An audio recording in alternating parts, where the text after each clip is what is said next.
And we're live. Also, you owe me 5 pesos, Iggy. I wasn't eating. We were just yapping. Oh, you vile degenerates. Freaking.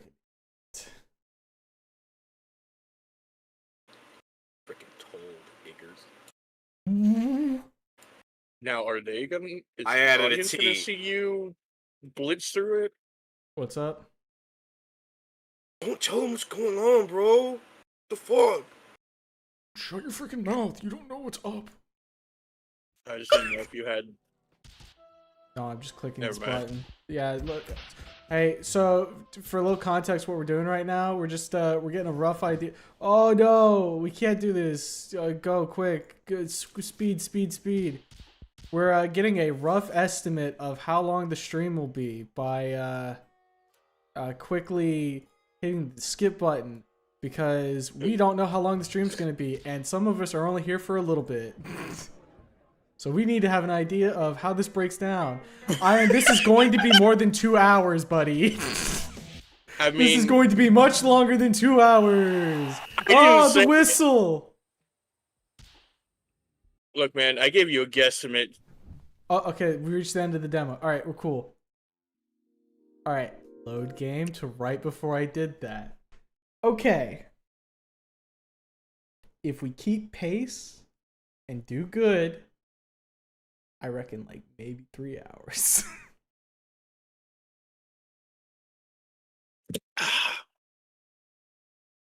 Yeah, it should be. Are you gonna make a buddy? It's fine.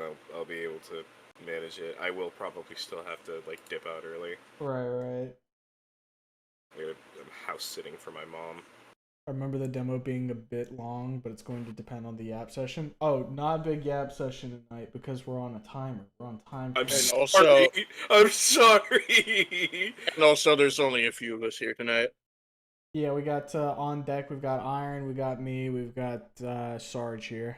Nobody else right now. Fucking tainted stream, no yap. Tainted stream, no yap. I don't know. Maybe. Well, maybe I'll. You guys are so used to the preamble yap. There might be a post-amble yap. No. Rip. We got things afterwards. Remember? Oh, true. We got a hot date night with anime. Yeah. That said, though, maybe this weekend you guys will have something. Because Welcome to the Game 3 came out, and I think it would be funny to play that on stream. As just like a fucking shit fest with whoever wants to hang around for that.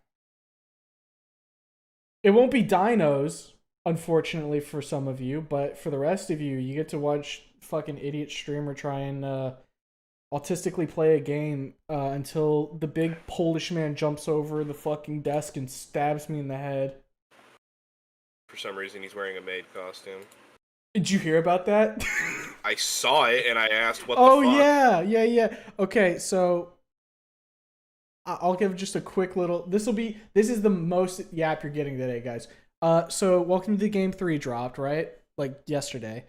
$18 game. You know, fine, fair enough. It has DLC. Paid DLC. You're like, what? Okay. What is the paid DLC? It's $2 skins for one of the killers. One of them is a maid outfit.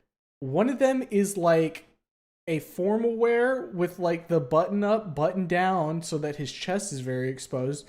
One is him in fucking swim trunks. And the other is like a cat suit. But it's not like a seductive cat suit. It almost looks like a lounge around Tanuki outfit. Oh, the fucking Kigurumi. Yeah. Yeah. It's got I was going to ask what, like, is the game normally of a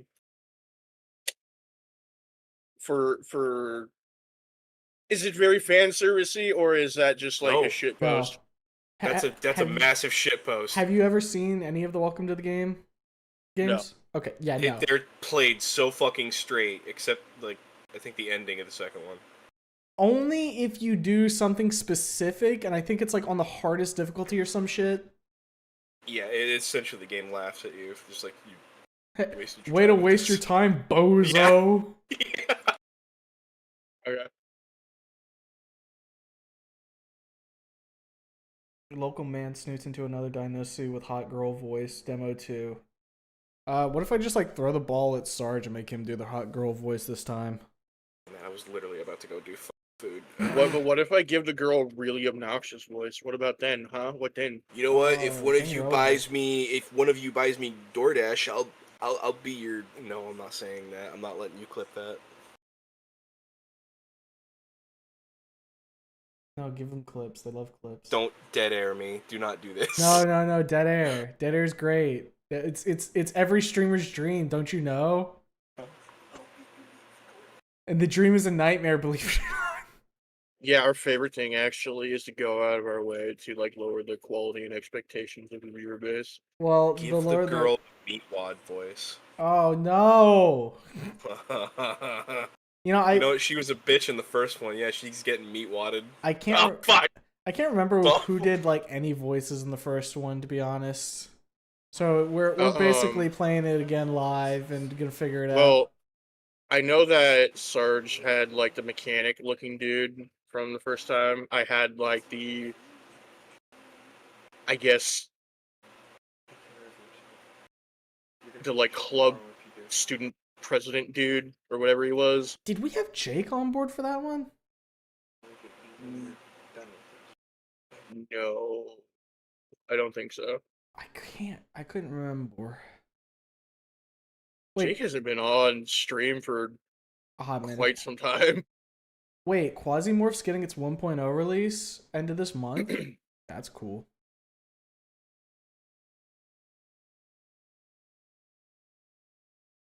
Is Welcome to the game that Markiplier did a few years back, where you're like a hacker and all these different killers come to get you? Yes. Correct. Yes. I only saw like asterisk. a little bit The of original the prem. game from watching Rock play it like earlier today. The original premise for Welcome to the Game was it essentially explained the terminology of a red room, which is it's a fucking chat thing where you watch someone get murdered. Yeah, live stream, but for killing somebody. Yeah, Huma, can we do that one of these days? I mean, I've got the trip next week. Do you guys want to see Lanny die? This is the big reveal party. He's already spent the money. He's fucked. Instead of the red room, though, it's the green room because he would love it to be green. Yeah, we're gonna green him out to death. Oh. Green him out at the weed house? Green him out at the weed house and Morwin's not there. I'm actually ashamed of you. Don't worry, we'll have Morwin on call, You gonna sitting do in the middle of the same-day table. shipping? You gonna do same day shipping on my cripple? How much does that cost? A lot of fucking money. Fuck! Okay, you know, it actually is possible to, like, ship a person. With that, I'm gonna use the bathroom real quick. Don't leave me with him. Don't leave me with him Nope, after have the fun! Fuck! I'm gonna reach out and touch your brain, man. Don't fucking get your nasty. You know, when we fingers play, like, near me. Delta Green, it's gonna be like that, like, horror scene of, like, the person reaches out, touches their face, like, goes under their skin, and then, like, pulls out, and it's all like... That's gonna be Delta Green when we start playing. Remind you that I have full capability in that fucking campaign that I'm gonna be running. I can just do horrific shit to you as well. That could just happen. Oh, you see, that's the beauty of lulling your friends into wanting to be DM so that they can get revenge on you, but joke's on you. That's how I get to be a player. So, Iron, unfortunately, I've been reading Crime and Punishment, so it seems your character is literally fucked. Yippee! Do you take me for a coward? Sure. For a That's second, I right, man. thought you said, I'm going to read chat and touch myself. Iron Shark is on the prowl. Do not... He doesn't get an animal. Could be an animal. You act like one often. I know it sets you off.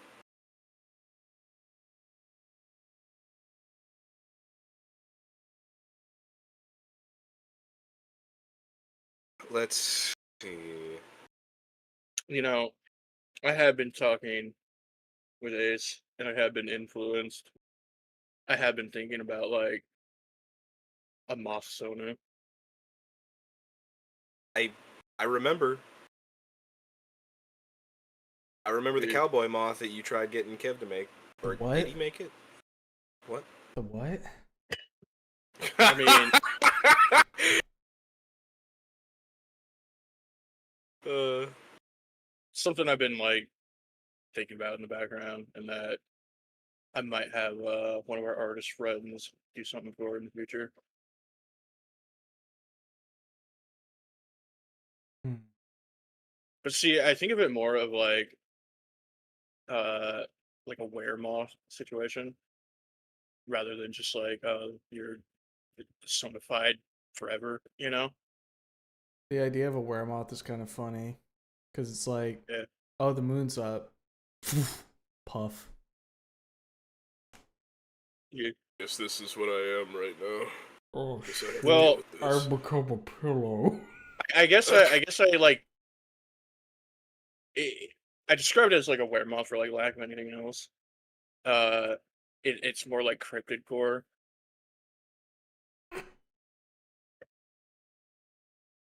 Where cryptid goes fucking wild. You won't like me when I crypt it out, alright? You need to Yeah. back off. I hate that my mic can't pick up my laughter. Some of these conversations is like something a therapist would hear while their client is on the chair and just saying something. Ah, you mean just talking. Yeah. Correct. Congratulations, you have described all of therapy in one fashion. Talking about things we're thinking about and or problems we have. Congratulations. That's how majority of people interact in social interactions. Chat, I have a very important question for you. So how does that make you feel?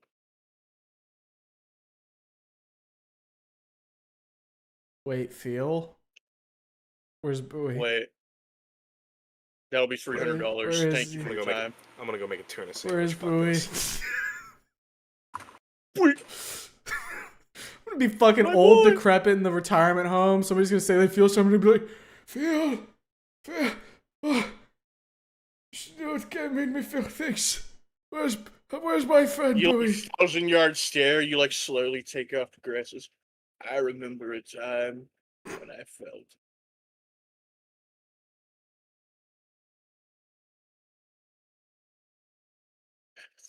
Single tear goes down your cheek. No one felt like him. Fucking Twitch side's talking about some other streams. One of the YouTubers I follow through Snoot is doing a cursed Halo session with some other content creators, including Umbra. Oh, that's Oates. Oh, Oates is doing that right now? Yeah, Oh, you know, I should have guessed given that Oates is like the Halo guy. yeah. He's Well, one of the Halo guys. Well, it's Oates, Sierra, and Reed? Is Reed a Halo guy? Or was it someone else in that? yeah, that reads a Halo guy. Right. So they're either talking about Oates or His name is not Judge to, Tiki. yeah, I was just about to say. So Judge Tiki, Yeah. he is like a more prominent like Snoot content creator. He like just put out a video on the Miss Roberts mod. He's a cool dude. Hanged out with him before. Actually last week when I went to go play Halo with the boys. I was on with him. Cool dude. All right, so we're gonna grab him on for one of the spotlights. Everybody, get your fucking spotlights. What was the last one again? Oh, I genuinely think the last one might have been the roundup. Tome. It probably was. Let me check. Spotlight. Oh no. Oh no, April 27, 25. Oh no. Alright, you think it's time to like fucking get that shit back and going to some extent? Or do you think like you know what? Better question. Not go back and going, but revisit it at some point. I don't think we do like the fucking weekly or bi-weekly. Oh, It's just definitely not the whenever. weekly. Oh yeah, I mean, I think we also need to like, especially given everything, You know um, what? Better branch idea. outside of like just the snoot spear, you know? Well, who the fuck am I gonna grab? Dude, I only got like a little bit of wang to throw around in the snoot sphere. I ain't got shit else. Looks over at our talkings with a certain dev team, Which one? the cool ones. Oh, you mean Lap of Let the the Gods. Gods? I mean, yeah, that would be Yeah, cool. Muda Games. If we can Okay, get a hold of them, all that'd be right. really cool. So here's the thing, right? Either we bring back Spotlight to some extent, right?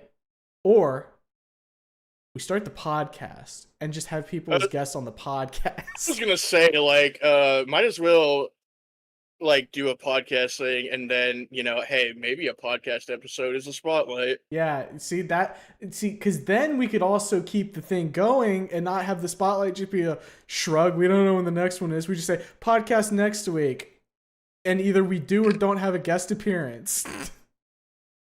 Should we just call the podcast next podcast when? Yeah, the NPW. Yeah. Yeah, why not? Why the fuck not? Ugh.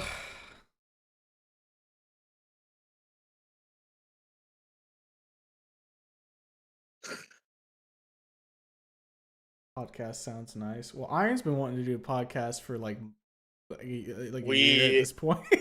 we have certainly been throwing around the idea a lot, and considering that people seem very receptive to our preamble yap, I was like, fuck it, we might as well just People love the yap, make and a if I thing. can just do a stream where I like am yapping the whole time, and that's that. Like, and it doesn't even need to be like. Here's the thing. Here's the beauty of a podcast, right? A podcast can be 2 hours, and that's perfectly fine. If I stream for 2 hours, I feel like, mm, mm, I kind of skimped out today, didn't I? Start feeling the wavering. I start going, that was not much I of a didn't do stream, was enough. it? But a 2 hour podcast, fuck you. That's all you got. Some podcasts are only an hour and a half, baby. Which is crazy to think too, because like depending on what you're doing, 2 hours can be like getting through a lot of something. Yeah, like, see, like, that's the thing, right? I feel like for a stream, 3 hours is the sweet spot of you did a decent bit. You know what I mean? And like some games, Right. obviously, more or less, you can do that. Other games are much shorter in nature and kind of hard to get more than 2 hour out of it. But I also love how you were like, yeah, we're not gonna do a big like preamble yet this time, and I here we know, and are. it's just fucking like it's the We curse, the can't curse of the help yeah. ourselves. We can't. We fucking talk, and it's so bad, and it's fuck. Yeah. Yap as fuck, can't get enough. Uh, Something. I like how you talk to random snootubers or content creators and actually get to pick their brain for this part of the community. I mean, yeah, it's fun to let people just talk about they shit. It's cool. It's just that kind of the unfortunate byproduct is that uh you that is a very limited ecosystem to pull people from. It's limited, and getting it to where I was doing it every fucking week meant that there was like a lot of I have to get this planned out. I've got to line people up. I've got to make sure I've got the right questions, which means I need to have like a loose idea of their work. I mean, at a certain point, you just start asking the same questions too. Like that's a thing, but Right. you want to keep it fresh enough, but it's a little difficult. It's a little hard sometimes. The world needs a little bit more yap. Right. Depending on who you ask, it needs And more or less. and to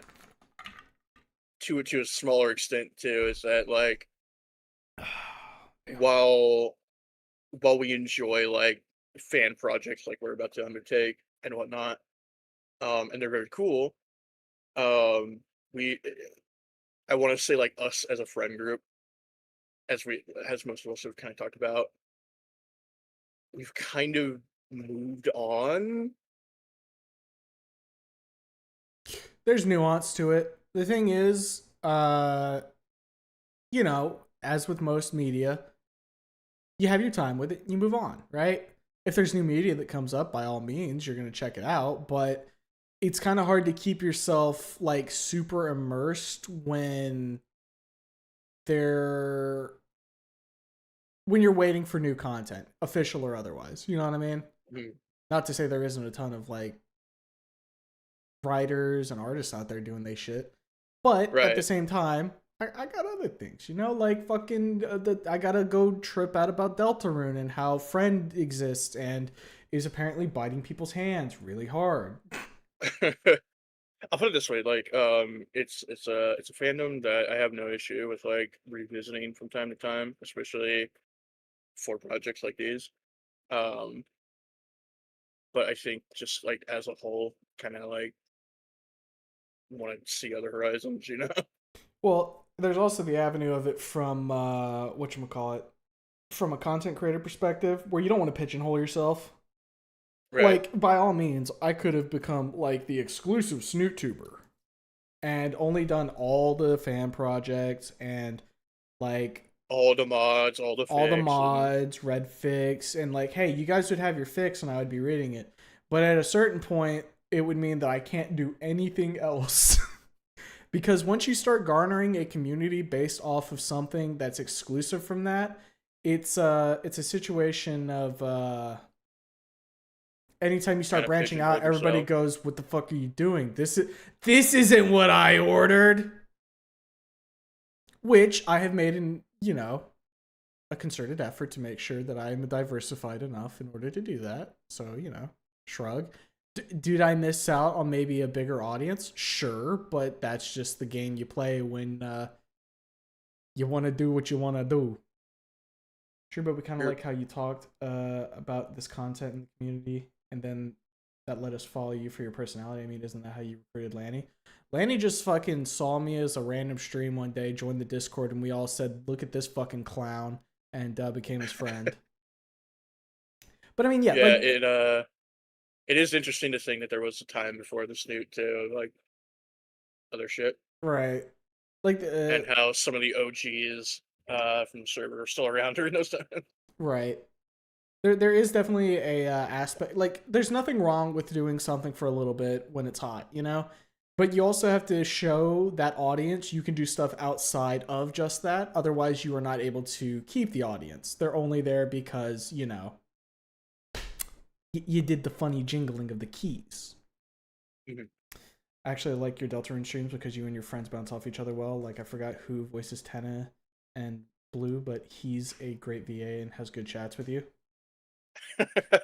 Tenno would be our good friend Serge, who went to go make a sandwich right now. So unfortunately, he's not Yeah, here we to call him get it. Sandwich Sarge actually. We're not. Yeah, we're not here to stroke his ego right now. So sorry, Serge. No, now is when you'd want to stroke his ego while he's not here, so he wonders why there's a mess when he gets back to the chair. Right. He would be such a giddy little schoolgirl hearing that right now, though. He loves getting praise for his voice work. Kicking his fucking feet and everything. Yeah. Which I agree. I think his Tenno was so on point. Like that is my canon Tenno voice. You know. Well, you know what's funny about stroking his ego? Yeah. Fucking somebody commented on the encore video and said, "What an enjoyable I did stream. see Sarge's that. narration was so on point." I did see that, and I was like, "There you go, my boy." Yeah, you give him a little crumb and he's gonna go, "Ooh." And this is when he like says, "Oh, I was listening the whole time, you fuckers." But I mean, like, yeah, that's another. So when it comes to streams and everything, I don't think it's much of a surprise why I oftentimes am not doing like purely solo streams nowadays. And it's because, hey, I'm funny sometimes. I cannot consistently be funny all the time. It's some okay. So some of my favorite content creators or like people that I like to watch like live stream is like people who have a group to bounce off of. Right. So I totally understand why people like hanging out for our like when we got a big group going for a playthrough like Delta Green. Deltarune. Oh man, Huma. Delta Green, but we go to a dark world. Let's write the crossover fic. Yeah, all right, fuck it. Yeah. Pencils it in. But I mean, like, yeah, to that point, like, even when you're talking about people who don't have like a group they're bouncing off of on a stream, it's usually because at that point they're just bouncing off of chat. Like, that's the thing about being a streamer. It is insanely difficult to be entertaining without having anything to bounce off of. And you might be able to point at like YouTube and be like, well, look, people do it here. It's because they cut out all the dead air. There's so much fucking dead air if you don't do that. It's so fucking oh. Dude, plus like I don't like it genuinely it is such a talent for someone who is able to just fucking talk to themselves like a schizophrenic and remain entertaining. Right. And here's the thing too. There's people that do this like every day, 5 days a week. You gotta understand, it's one thing to do that maybe like once a week for 2 hours in a very concentrated setting. Trying to be consistently entertaining enough to keep an audience with that much volume, that's a bitch and a half, bro. Like, at the end of the day, I'm not going to say that YouTube or video content creation is easy. However, you do have a lot more control over the quality of it, because when you have the foresight of this is going to happen in the video, if there's like a bit of downtime, you can put in a funny edit. Right. You can know where all you the can good trim parts the are. fat, you know. Right. Would you rather have a hamster-sized Susie or a cat-sized Rousey? Cat-sized Rousey.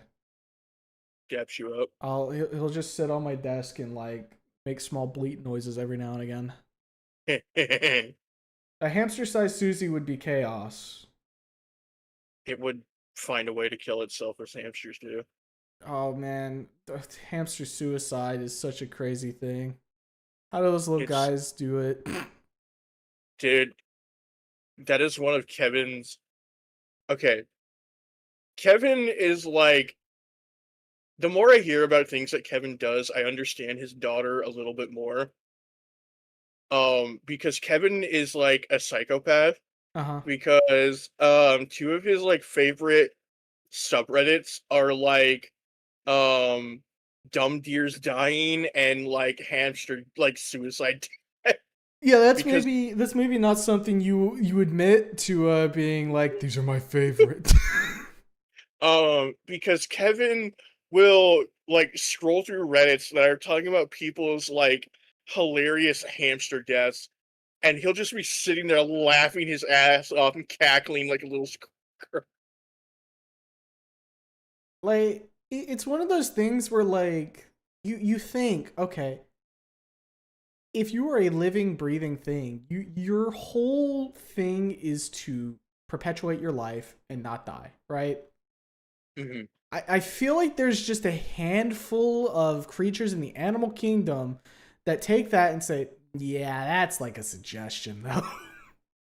Like, there are so many creatures out there that if it wasn't for human intervention, you know, they would not perpetuate. And hamsters are definitely one of them. They have they be out there speed running life, you know? Right. Fucking I feel like if I were to describe, like, able to communicate and fully describe the concept of a microwave to a hamster, and what would happen if it crawled in there and turned it on, it wouldn't go, oh man, I shouldn't do that. That would kill me. It would go, yeah, but I wonder how it would feel though. And then I'd come back home after a long day of work and the fucking front of the goddamn microwave screen would be red. like the existence of hamsters is so fucked that in like to avoid speed running too fast, they have to avoid mom after getting birth, Right, so that because they the don't get mom says, "I'm cannibalized, hungry." or something smells off about you, better consume you. It's like even the fucking like well, fucking what was it, Spartans or whatever, when like they had a defect child and like, oh man, I gotta You have to throw you pick off the one. fucking I gotta throw you in the ocean, kid. I'm sorry. Yeah, Oh, don't they live for less than 5 years? Every second is a blessing. truly. Listen, watching dumb shit die is morbid but funny, especially when they're too dumb to live. Yeah. Um, that that does remind me of my older sister had a horrific like pet hamster story. Mm-hmm. Um, she she was like playing with it and like I guess like tossing it in the air, and one toss got a little too high and it No. hit the ceiling fan No, and and it got fucking turbo thrown. spiked it. Yep.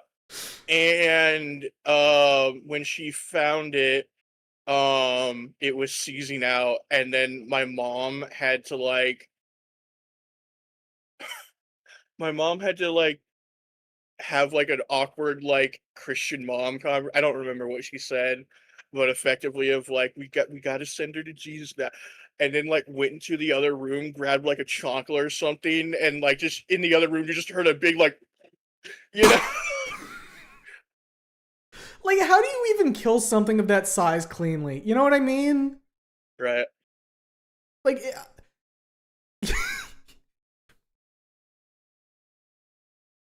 oh, you can't blunt force it because you risk just spewing everything out.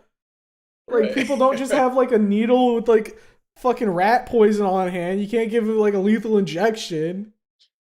Right. You can't put it down with the Um gun. The thing I think in disappears. like I think in like another instance of like a hamster death, my mom just flushed it down the toilet. That's so fucked.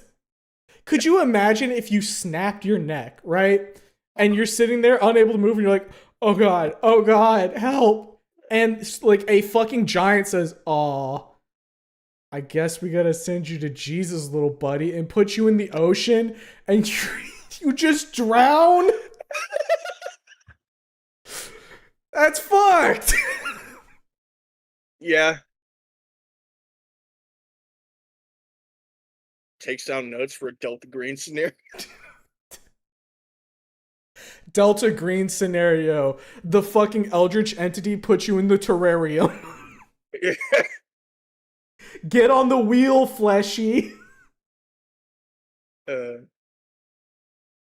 the Delta Green scenario where it's like just slowly revealed over time that you're just a fucking hamster. Oh, fuck.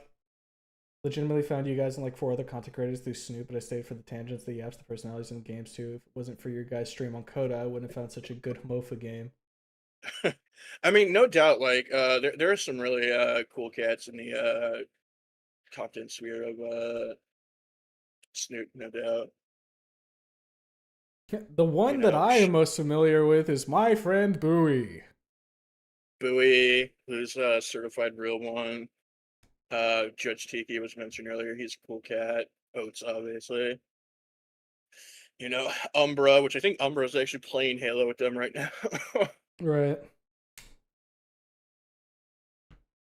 And then, of course, all the other cool cats that we had for the round table and whatnot. See, I don't talk to Oates all too much, other than when he like bounces into the VCs and whatnot. But I suppose that will be changing once the Delta Green stuff starts, given that he's part of that campaign. Right. I've been seeing him more, a lot more like in the last couple months, and he's been fun to hang around. He's Yeah. he's our funny Midwest man. It is funny because I watched Oates basically like grow into where he is now. You know, not like stalking him, watching him or anything, but like I remember when he started first kicking things off and doing things, you know what I mean? Oh yeah, he's got like a whole like ensemble of like Snoop content creators that he hangs out with regularly due to what he's been up to. Oh yeah. It's kind of funny because obviously through the spotlights and everything, I got to see like a handful of Snoop content creators in the writing sphere and in the art sphere, and then I go over and look in like Oats's server, and they're all there. They're all just kicked back, chilling, sharing a Yeah. beer.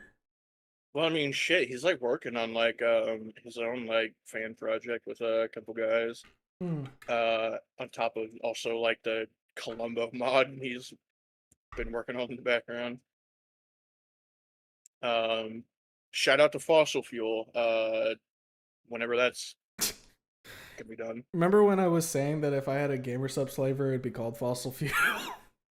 Yeah. Gamer subs. You sons of Uh, bitches, you never gave me a creator code. Fuck you. you think he'd still Fuck no. run with that? Why the Oh, you mean go with fossil fuel? Shit, I guess.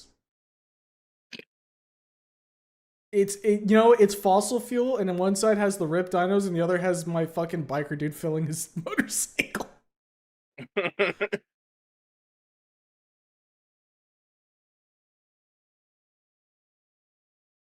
When I was a wee lad, one of our uncles gave me and my sister a baby chicken as a pet, but it ended up getting behind the dresser, and in my infinite wisdom, I used a broom to try and get it. It died.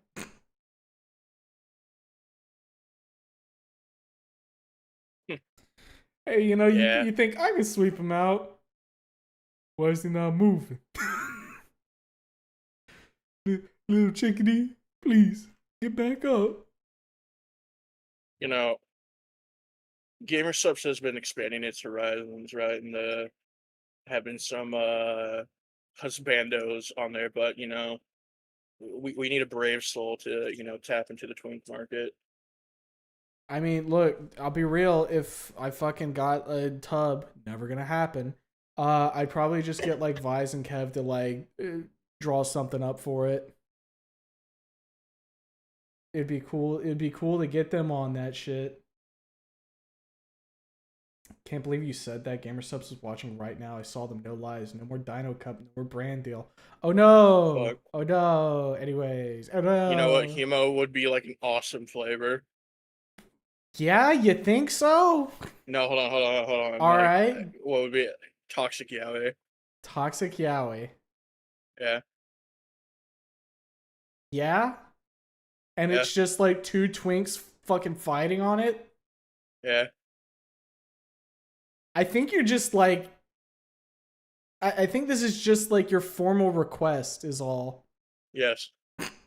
All right, there we go.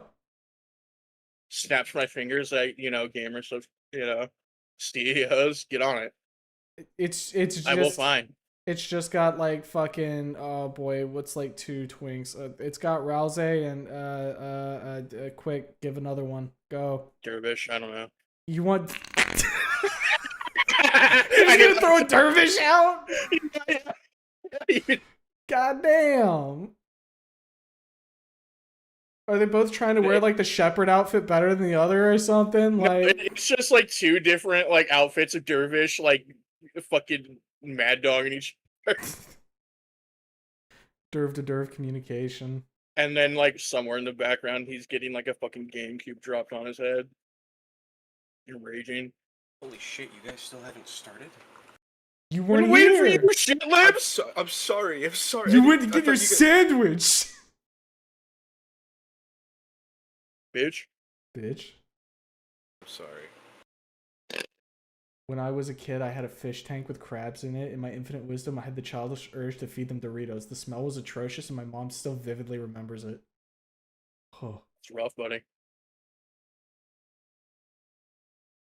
Don't give Taco Bell ideas, man.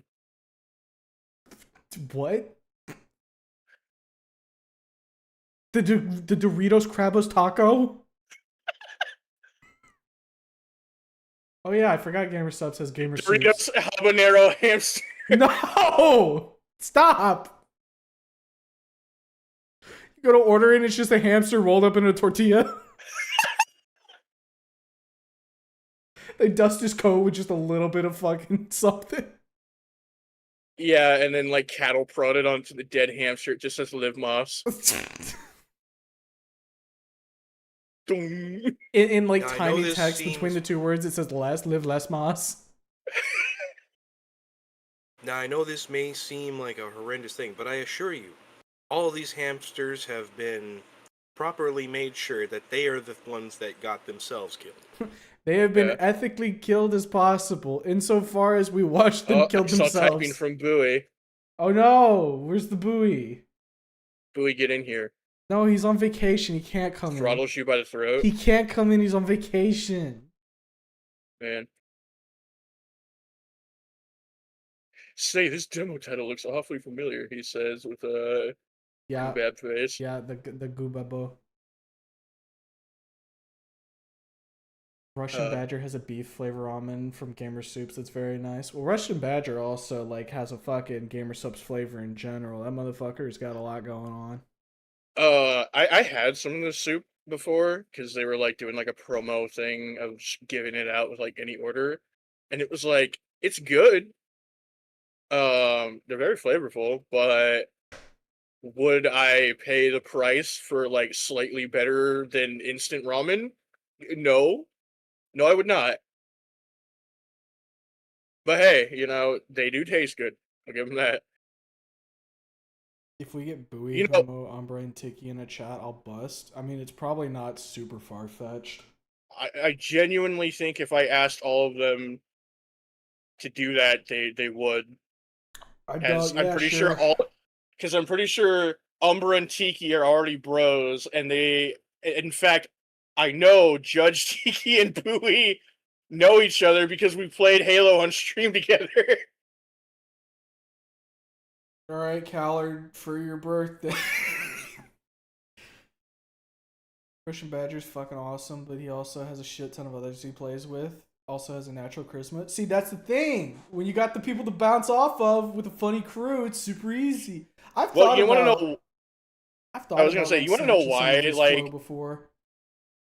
you want to know why, like, they are like so quick on like the fucking improv and draws they are? Because like half the dudes he hangs out with are all like military guys, and if you've been in the military, you develop that quick-witted fucking dark, goofy-ass humor like that. It's just a byproduct of being in the military. See, we've got the other side of the spectrum with Lanny, where he just like will like belt out flows out of nowhere in the most autistic degree that makes you just stop and pause and say, "How did you even fucking come up with that on the spot?" Lanny has like gay train flow. Yeah, it's true. What the fuck does that mean? Lanny just has bars, man. He does have Well, bars. You know what? Yeah, I'm not gonna. Just wear the crop That top to that distract you little from any lack gremlin of was charisma gifted you with think you Gab. have, Homo. No, I'm not wearing the crop top again. I'd have to shave my stomach, and I hate doing that. Oh, that's the worst. It's fucking. I said before, the worst part about the fucking Fang cosplay is that I had to like shave a lot of shit, and I was like, "Oh, this sucks. This sucks Man, real bad." okay, the worst part of like when you shave like the trail around the belly button, and then you get the belly button itch as it grows in. I don't really get the itch. It's just I feel so goddamn bare, and I'm like, I don't like this. Dude, I'm exposed. My natural that's predator why. detection is gone. You see, this is why I got fat, so I could bear max and get hairy. Yeah, that's. Is that why? That's not why, but no, it's not why. I'm just lazy and don't like. Fucking. Take care of myself. I mean, it has worked out for me as a bear, so you know. You know, on the topic of Russian Badger, I've thought before, you know, if I ever did like YouTube videos, doing the whole like get a mocap suit thing and do shit like that would be fun as fuck. That shit would be awesome. It's really cool looking. And I mean, you've seen me in person, Iron. I'm a very emotive person physically. Oh yeah. That you don't get that with just the voice. I mean, you get some of it, but not all of it. I feel like too, if you started like really getting into the energy of it, you'd be like dervish or motive. I think you were like calling me out on that when we were playing fucking VR chat. Yeah. I'm like, I'm just moving, dude. This is what I do. Why wouldn't I? Dervish is just very like cartoonly, like animated. I was about to though. say like that guy like moves like a real life cartoon character. He really does. Hey guys, you ready to wrap up our no yap session that took like 50 minutes? Sorry.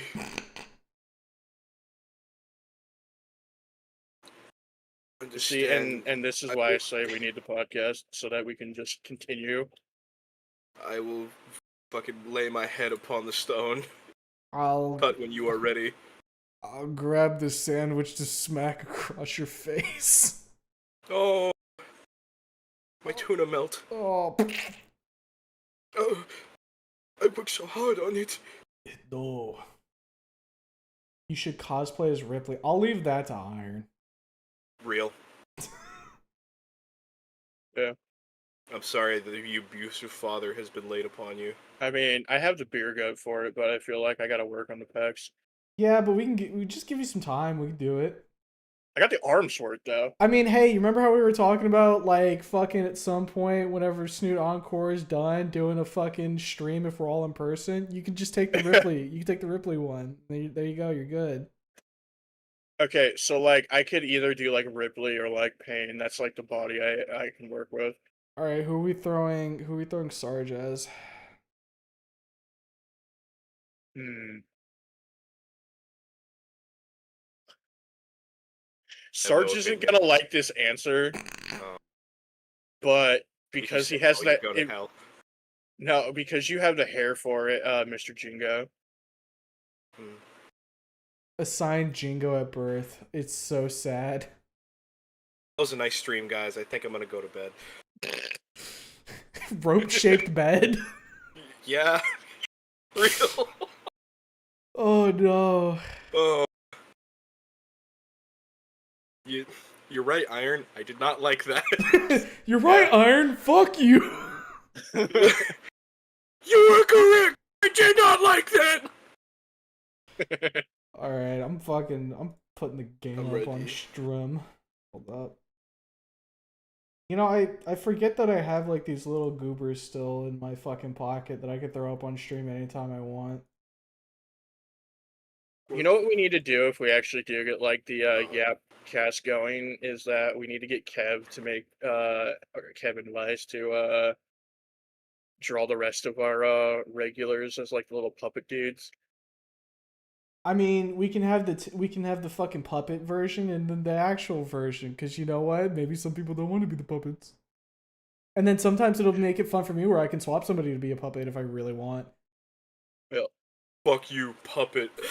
Fuck you. Unreels you and turns you into puppet. You are marketable plush now. Oh man, what if Kinda we fucked up. You got a voodoo witch doctress in the back, and you just don't tell us about her. look? Takes notes for Delta Green scenario. I gotta keep her on payroll in case I need a hex cast. She's gonna shrink and head you when you short her, dude. I'm telling you. No, That's not how voodoo doctors. No, that's not how they do. No, that's like her friend that she brought along. the +1 to the function. We met in college. Oh, it clicks button.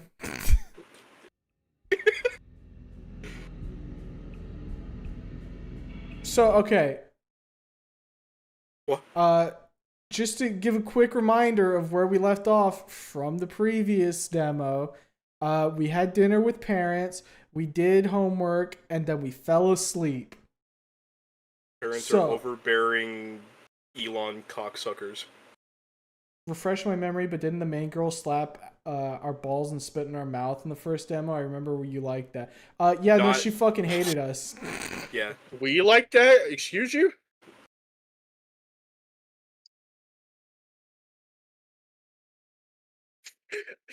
I think I speak for everyone here that we all went, none of us like that. Hey, Callard, you say that again. One, we're not doing that thing said, but the fucking You are threatening the Callard now. He will now sit threatening the down. Callard. Two, I'm gonna tase you with a cattle prod, specifically a cattle prod because it has a long stick, which means I do not need to touch you. Recap time. That's all the recap you're getting. Either go watch the previous stream or go check out the first part yourself. We're taking off premiere. Like every Snoop-based game, we're autistic. What? Go play the demo yourself, you fucking freak. All right, here we go. Everywhere I look, I'm surrounded. To my left, trees. To my right, more trees. Trees to the left of me, trees to the right, here I am! I don't know where I am or how I got here. Best thing I remember is that I was riding my bike. I was on my way home and took a shortcut my GPS suggested. My bike ended up getting flat and now I'm lost, pushing around a 40-pound paperweight. What was that? Who's there? Didn't she give him like a nerd-ass voice? Like slightly nerdish, I think. Hello?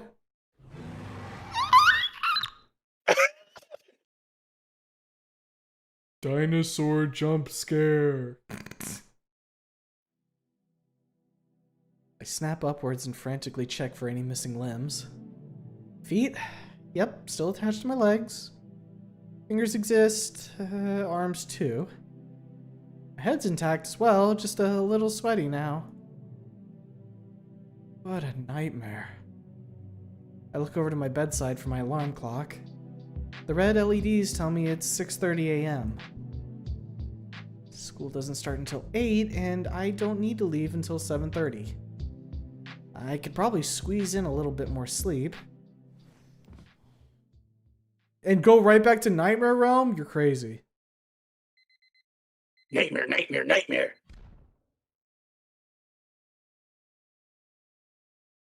I did drop like the sound just a bit, but I think we can actually pump it a little bit back up. At least for right now. So much for that plan. I guess I'll go ahead and get up now and get ready.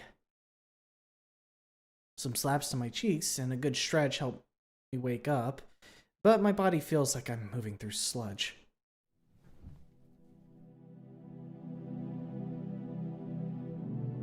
I hoist myself out of bed and meander my way to the bathroom. Time to get the day started. I just hope it goes better than yesterday, and that nightmare wasn't a premonition. The nightmare where I got destroyed. Torn to ribbons. Okay, now I'm In tatters. now just Reduced to atoms. a little bit down, a little bit down, a little bit down. Okay, that's good. Clothes, check. Teeth, brushed. Homework, all done. With my bag packed and my morning prep done, I just need to make sure I do one last thing before I leave for school. Enjoy the most important meal of the day. Breakfast. Orange flavored soy products. Oh man. This is certified like one of those like breakfast you'd see in like a kid's movie where like the kid comes like sprinting down, be like, "I'm late for school, Mom." There you go. Puts pancake in mouth. Yeah, grabs a single piece of toast and runs out. And then the mom just sits there with all that food left over, hands on hip, and goes, "Oh, you." I don't think I've ever seen like pancake stacked this fucking high. I'm gonna be real. This is one privileged white boy. Question: despite knowing little about our boy here, do you think his E1 or worse self would be worse person than Inko or no? No, Inko is definitely worse. Absolutely not. No, this guy would like. This guy's E1 is pure, just fucking Cluelessness. unsituational awareness. His E1 is just listening to his parents. His E1 is, does he know? Yeah. He's an Elon bro. He will just be forever trapped as a helicopter kid in E1. The wafting smell of freshly made breakfast hits me as soon as I sit down at the table. Mom's already plating food for me. Dad sits in what I'm guessing will be his usual seat from now on, reading the newspaper and drinking his own coffee.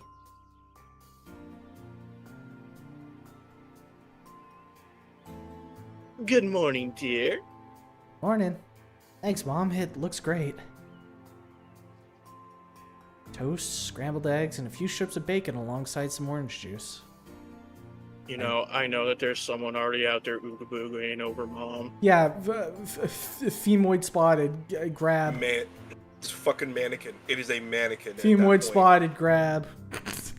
Look, I don't think you understand, Sarge. There's some curvature right here, so like, auga. Oh, birth-giving hips. Oh. Looks at child. Yeah, I guess fucking so. I take it immediately, chasing the food down with the sweet drink in between bites. Oh, so good. It's just what I needed. Feels like my fatigue is washing away with every bite. I bet it's turkey bacon, too. Slow down, Gene. You're gonna choke if you eat that fast. Since it's rude to speak with your mouth full, I just nod in response. Honey, do you have any plans today? I was going to see about buying a car to hold us over until we can get someone to install a charging station. What about you, dear? Oh, I thought I would do a little online shopping today, see if I can find a new treadmill.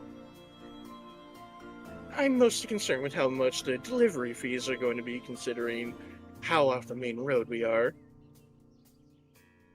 What's wrong with the old one? The tread came loose during the move, and I'd rather just buy a new one than risk tripping outside over a pothole or trying to find a handyman to fix it. While my parents continue their conversation, I finish off my breakfast and take my dishes to the sink. I'm off to school now. Be careful. Have a good day. Have a good day.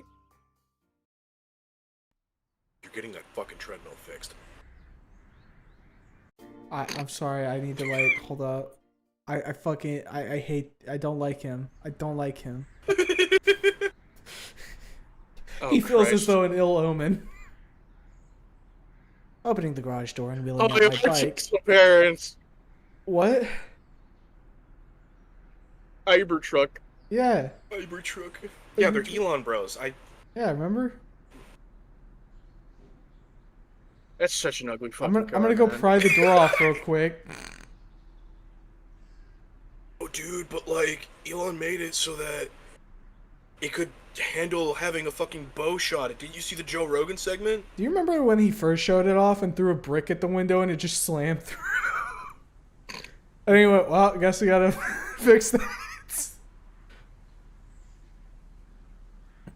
Selling fucking compact, no, not compact.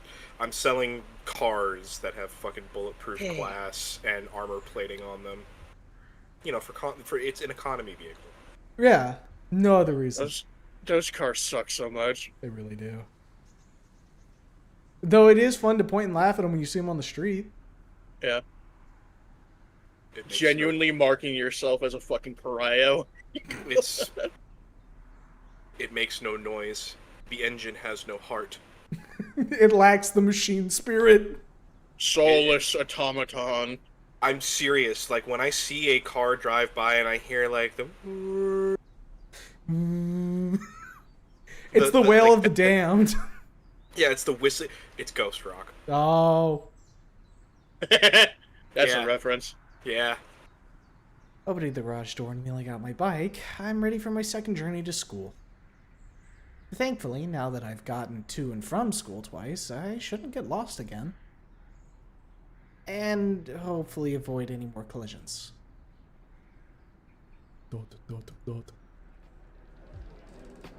Mini Sprite. Just like my first day, a rainbow assortment of students are gathered in crowds out front, or cramming themselves into the school building. I gotta imagine that being a dino clothes cost so much more for all those special, like, accoutrements you gotta pay for. The fucking brontosaur we see. I mean, yeah, look, the cost of fabric? You kidding me? Well, Also, Blue Mia. Blia, Yeah. Susie Dino, Susie Fang fusion dance. Sang. Holy shit. So, Sang or Fusey? Go. Which one? Fusey. Oh, That's Fusey's good. awesome. On my way to the bike rack, I see a familiar face waiting for me. Well, if it ain't the human of the hour. Hey, Cade. What are you doing here? Waiting for you, of course. It's still my job to watch over you until you get adjusted. Plus, you're a chill guy. Chill tracks till type deal. He looks at my bike, raising a brow. What the hell is that? It's my bike. Are you sure about that? Pretty sure. I park my ride in the rack and walk over to join him. You're not gonna lock it up? I don't have a lock with me. Besides, nobody touched it yesterday, so it should be fine, right? If you say so. Come on, let's head inside. Somebody steals my bike. Oh no! Who would commit a hate crime like this? Go! He's so stupid, he probably wouldn't even acknowledge the fact that it could have been a hate crime. You'd just be like, oh, somebody accidentally grabbed my bike. Oh. It A must have been reminder. a misunderstanding. He still calls trigonometry trig, and everyone Everybody's fucking just, upset. can't fucking say that! It's like, dude, what the fuck? White boy. Why, that's true. I don't have much melanin on my skin. Thank you for pointing it out. The hallways you are much reminded me I easier need to my traverse sunblock. now compared to yesterday. I suppose the start of school had everybody riled up and excited. Oh, hey, I meant to ask. How was your first day? Anything exciting happen? My mind goes back to just after school yesterday and the raptor girl I ran into. It would be too embarrassing to admit that I nearly killed somebody right after the first day. Not really. Most of the classes were kind of boring. Sorry to hear that. It's fine. Yeah, most of them were rough, but science was fun. I think her name was Ms. Bonxia? Kate chuckles at my mispronunciation. Banksia, like bank. She's an awesome science teacher. Are you in one of her classes?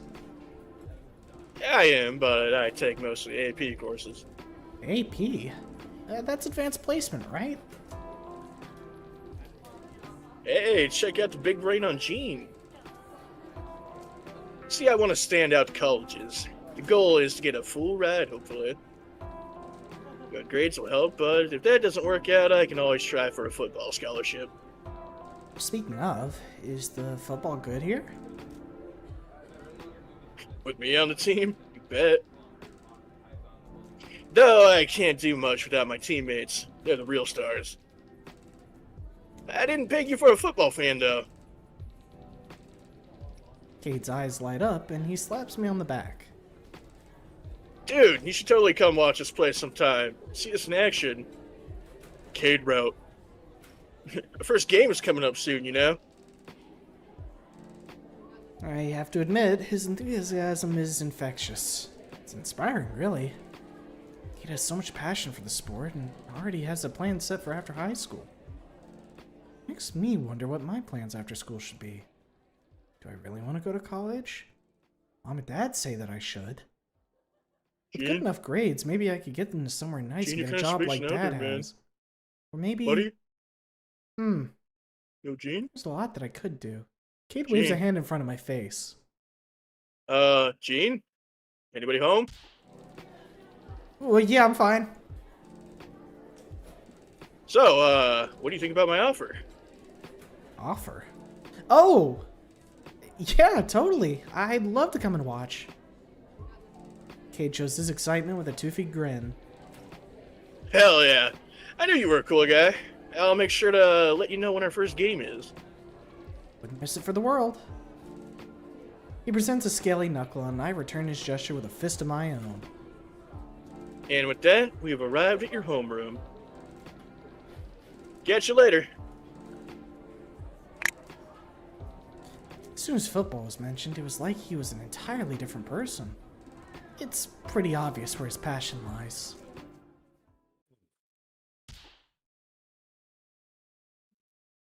Oh fuck, was she I think she was like the Zim one. Yeah, yes. I think so.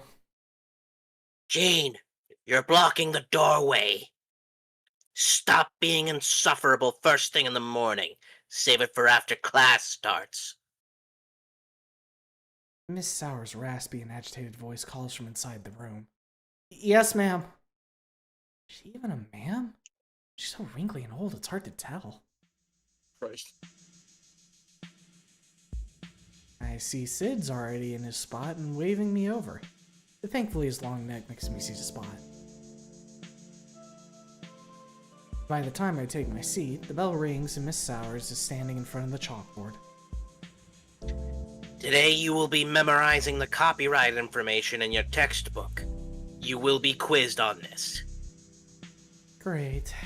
Oh well, I guess this is just how homeroom is always going to go. Surely today can't be as boring as yesterday was, right? Actually, I've got a feeling today's gonna go great.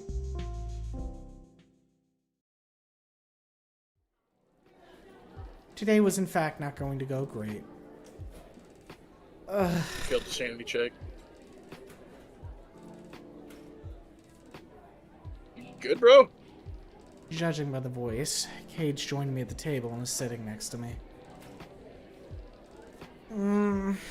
Yeah, I'm good. I don't even have the energy to lift my head all the way up. Looks like a case of the sour sickness has claimed another student. Jam. The Sour's what now? What, is that like Lyme disease? Sour sickness. It's because she's so boring, it's been labeled an epidemic. He leans in closer, quieting his voice. Rumor has it she's so old that the school was simply built around her, like some sort of artifact.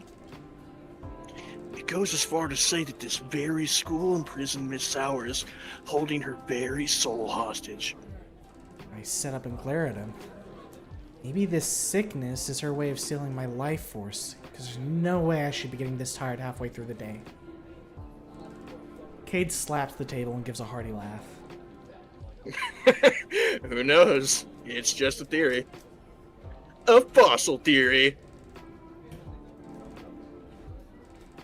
What are you two laughing about? Sid joins us at the table, taking a seat and setting down his salad. Cade was telling me about the sour sickness. Gene doesn't think it's real. Hey man, don't even joke about that sort of thing. Also, I love the little Kilroy in the back. Even though he usually has a stoic expression, Sid looks incredibly serious. I knew a guy who had an uncle whose cousin's friend's brother once had Sour's class.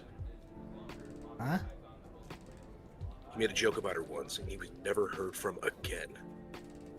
Both Cade and I gulp, casting anxious glances at each other.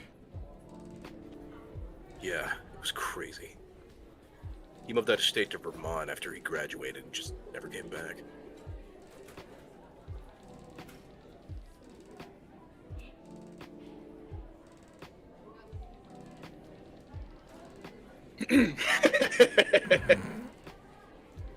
Three of us couldn't keep it together anymore and burst out laughing.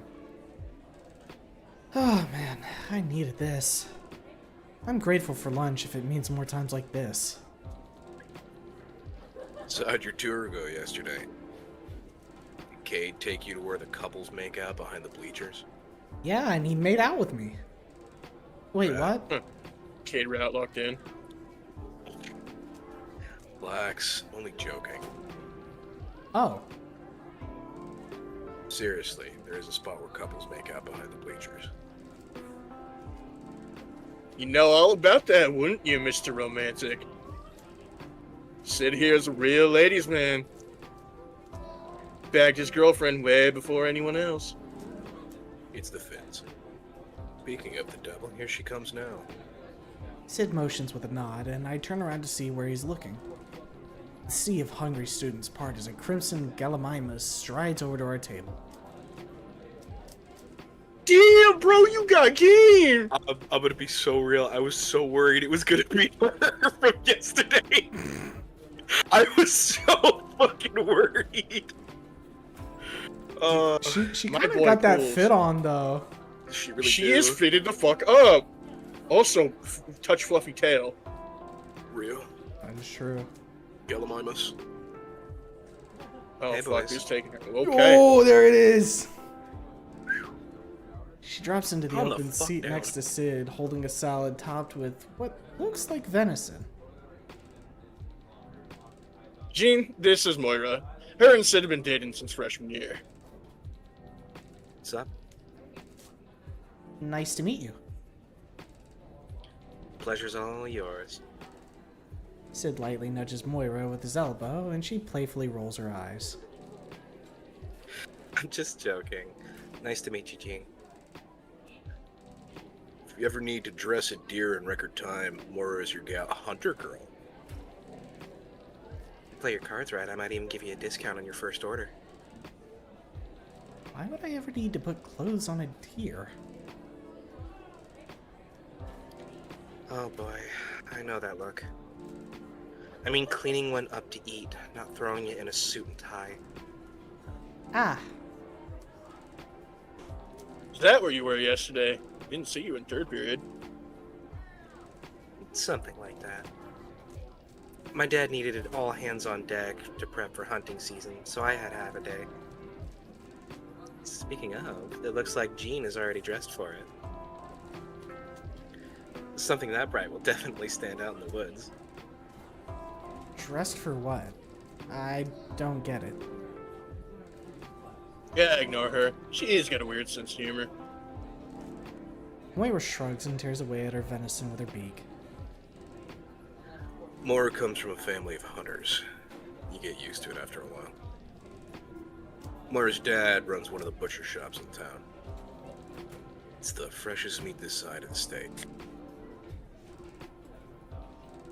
As locally sourced as it could ever get, right in your backyard and onto our hooks. We can't eat meat, but I'm sure they probably have something you'll enjoy. Now that it's mentioned, Dad did enjoy that deer jerky he bought while we were moving. I'll keep it in mind, thanks. So what were you guys talking about? I was just telling Gene about the makeout spot behind the bleachers, in case he ever finds a girl he likes. Oh, you mean the one behind the west steps? Me and Sid were just there after second period.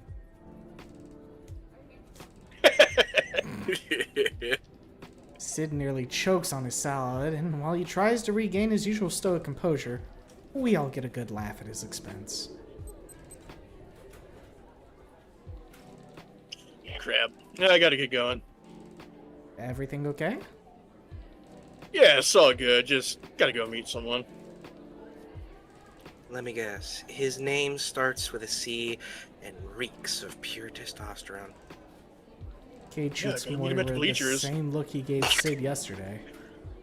When I look at him in confusion, Sid just shakes his head. Wait, who are you talking? Eyes up, quarterback! Oh my god. Sully? What was that? Oh. A bulky, short-armed dinosaur walks up to the table, looking impressed by his own throw. Hey, he looks kind of familiar. Oh, fuck. Nice reflexes, newbie! Shut the fuck up! Act like that on the field and you'll be a quarter as good as me someday! Get it? Cause you're a quarterback? What the actual fuck is wrong with you, you mongoloid? You could have hurt someone. Judging by the noise someone made, I think he did. Hey, now, I'm sure Carter didn't mean it. Like hell he didn't. Still, I'm surprised he can even hold a bar. Oh, wow. Still, I'm surprised he can even hold a ball with arms like that, let alone throw one. He can hold the bar. Hey, you shut your beak, Red! My doctor says the average size for my species! Hey, don't talk to her that way. The tension in the air is so thick I could probably stop a train. I'm starting to see another pattern at lunch that I'm not sure I'm fond of. Cade's mouth is agape, speechless as he looks between Carter and Sid. Oh, what, Pincushion? You got something to say? Want to remind him what happened to Jimmy over the summer? Cade stands up and gets between everyone, trying to placate both sides. Guys! Can we all just calm down for a second and talk about this? Oh, Talk fuck. about what? Hold up, close your eyes for just a second. Oh, Oh, no. Queen bitch! Oh no. God damn I think I've got enough on my platter. I don't need triple schizophrenia. Ugh. Alright, let me see if I can get... You wanted Queen to bitch. be here, Sarge. You're getting your fucking due. Alright, I learned my lesson. Talk about what? All heads turn as a new girl walks up to the table. I'm a boss-ass bitch. With a hand on her hip, she flicks her hair and looks us all up and down. Nothing, babe. Was just having some fun with the new QB until these losers showed up. But we were already sitting here? The girl, who I'm guessing is Carter's girlfriend, walks onto Moira, looking at her with a snide grin.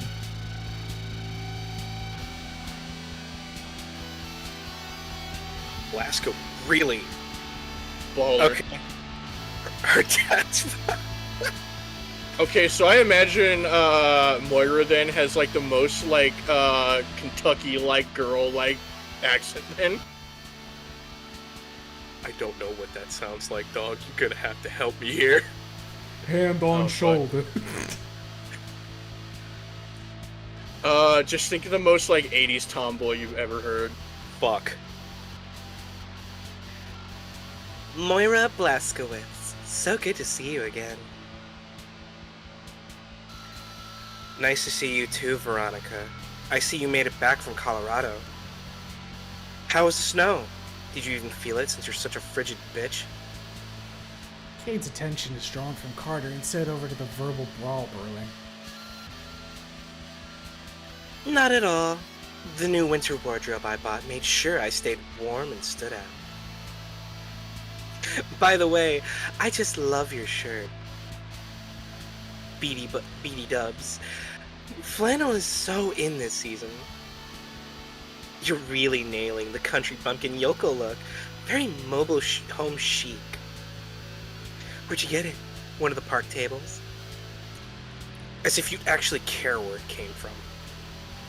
Veronica gasped as if she was insulted, holding a hand to her chest. I do. I need to tell my dad where to buy more tablecloths for the summer.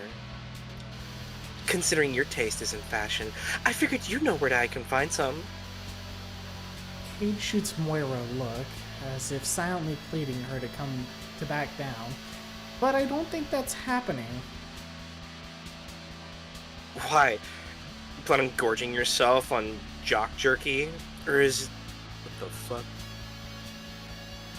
Majungaloid? Or is the Majungaloid no longer in your main protein source? Did you move on to the rest of the football team? Veronica clenches her jaw and both Sid and Moira grin in satisfaction. Our peaceful lunch has turned into a war of wits and catty clapbacks. Carter leans past Veronica with a smug look on his face. Joke's on you losers. My girl's on a diet and can't have any meat right now. Well, not all meat is off the menu. Ain't that right, babe? Gut punch.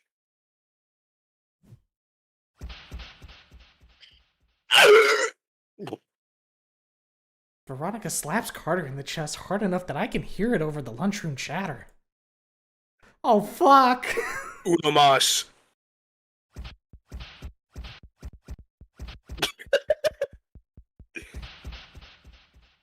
Even he looks surprised.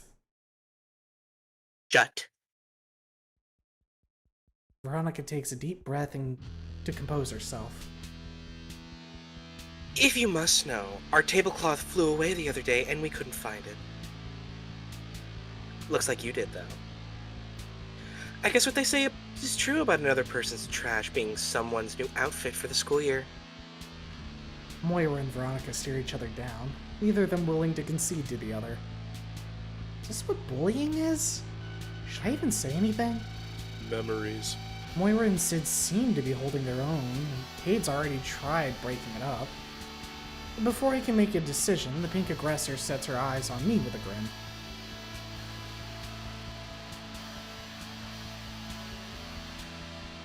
Well, well, who's this? You must be the new kid I have heard about. Yes, Just hello, like hi! force grab you. I guess? My name's Gene. I just moved here from the city a few days ago. Its head comes up, just like, Gene, take the throw. What? I have meter! And I'm playing Zangief. You're fucked. Roll level 3! Block. Gene's his owner, I know. Fuck! Oh, Shut up, really? What? But you just asked. You don't look like a city kid. You certainly don't dress like one. What's that supposed to mean? Orange is a good look on you, Jim. It compliments your eyes. She's smiling right at me, but I can't tell if she's being serious or not. Did she call me Jim? Wow, would you look at the time? We really have to get going now. Wouldn't want to keep the coach waiting, right? You remember last time we were late at practice, right, Carter? Carter's smug face grimaces and he shivers or whatever thought comes to mind. Aw, but we were having such a lovely conversation. Oh well. C'est la vie. Veronica snaps her fingers and Carter falls in next to her. Come on, Carter. I can show you the new routine I've been learning. As fast as they appeared, the duo of foul-mouthed students walk away. fun. Well, that was fun. Alright, fuck you too, Discord. About as fun as getting an arrow in your knee. Wait, I recognize that reference. Kill yourself. Okay. Look, guys, I'm really sorry about that. Carter's just under some pressure as the team captain since our first game's coming up. And Veronica has a lot on her plate too since her mom remarried. I'll talk to them, okay? Promise. I don't believe you. This won't happen again.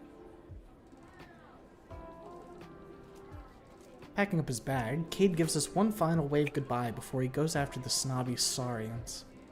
Before I can even process anything, Moira and Sid let out heavy sighs. What just happened? Congratulations. You just met the popular kids. Is that what they were? Something like that. The guy with the baby arms, that's Carter. He thinks he's hot shit, if you couldn't tell. Unfortunately, he kind of is, since he's the captain of the football team. And the carnivorous cunt is Veronica, his girlfriend, and de facto leader of their little group. If Moira rolls her eyes any harder, I swear that they'll probably fall out of her head. There's a whole group of them? Prospect of having to deal with more than just those two is gonna make me dread lunch now. The Sid must have noticed my fears, because he gives me a reassuring look. Don't worry about them, man. The rest are just cannon fodder. They're small time and harmless on their own without those two to tell them what to do. Exactly. Take it from me. It's the pastel princess you have to watch out for. If she gives you any shit, just let us know. Thanks. I'll try to keep clear of them. Smartest decision you'll ever make. By the way, you might want to eat your lunch fast, Gene. Who knows how long those jackasses wasted our time. Now that she mentions it, she's right. I was so distracted by what just happened that I haven't even touched my food. Just as I pick up my sandwich, the bell signals the end of lunch. Oh man. Them's the breaks, bud. School's almost over anyways. Save it for later. Here, this'll keep it fresh. Moira reaches into her bag and takes out a tub of what looks like a butter substitute, sliding it over to me. Oh, she definitely has like a southern draw. You'd never guess it's not actually a butter substitute. How's this supposed to help? It's empty. God damn it, now you're making me... It's empty. We reuse the containers instead of throwing them away. Just ignore the stains on the inside. Huh. I never would have considered reusing something like this. Guess you really do learn something new every day. Pops it open. There's a dead rabbit in here. Oh, lunch. Oh, that was my snack. Thanks. Like southern or like Midwest, like bit of draw, I imagine. After we left the cafeteria, we each split up to head to our final classes of the day. With the drama that just went down, I'm looking forward to science. When I get to the classroom, Miss Banksia is standing at the door, greeting everyone as they enter. Good afternoon, Miss Banksia. Oh. Who's gonna do it? I'm... You don't have to take another, sir. No, I'm here. I complained. Where's Morwen when you need her? Sleeping. She's not feeling too good. She'll be there for the Yeah, I know. watch. What was her fucking... And a wonderful afternoon to you as well, Gene. May I help you with anything?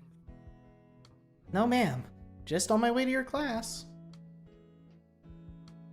Miss Banksia frowns and looks at me in confusion. I'm sorry, Gene, but you're not in my class today. What? What? Oh dear, did you not know? Stay here, I'll look up your class schedule. What does she mean I don't have her class today? Been looking forward to it ever since homeroom. First I had to sit through 2 brain-numbing teachers, then lunch was a disaster, and now this? Wait, Piece was of I even toast, supposed to some go to math juice. class today? Absolute fucking despair. Would Mr. Johnson even tell me if I was supposed to be in his class today? What about my third period? I don't even remember going to it. In the middle of my minor panic attack, Ms. Banksia returns and hands me 2 pieces of paper. One is a sickly yellow note shaped like a lizard, and the other is a new copy of my class schedule. See? You've got literature today, Gene. We operate on an A and B schedule during the week. Yesterday was an A day, so today is a B.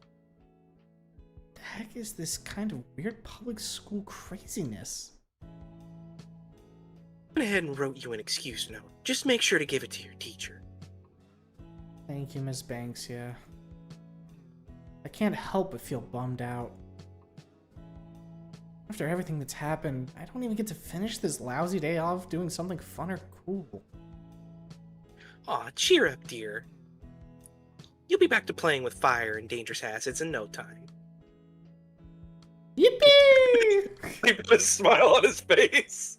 Okay, for those, I didn't really have that, but I had this weird thing in my school where like, every like other day, like one class would be like given a different schedule. We had, in my high school, we had like 7 periods. Mhm. And, I think, what was it? It was, I think it was in between second and third period. It would just be an empty period where you would just go and sit there Right. mainly just work on other shit Um, and Um, quote unquote senior project shit that they had. I think the ones that they would always like swap out would be like you would have a period that would be electives, and depending on the day, it would be your elective schedule would be like swapped out. It was weird. When from what I remember in high school, I did have AB. And if I'm honest, I think I appreciated that more than not having it, because having like 8 classes in one day kind of fucking blows. Oh, you just had the 6 for the year, and you just dealt with that, which is probably why majority of my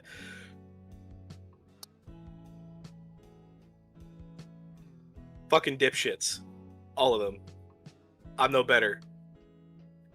Well, I in my high school years, I only had freshman year where I went to public school, and then I did the rest of my high school credits at like a charter school.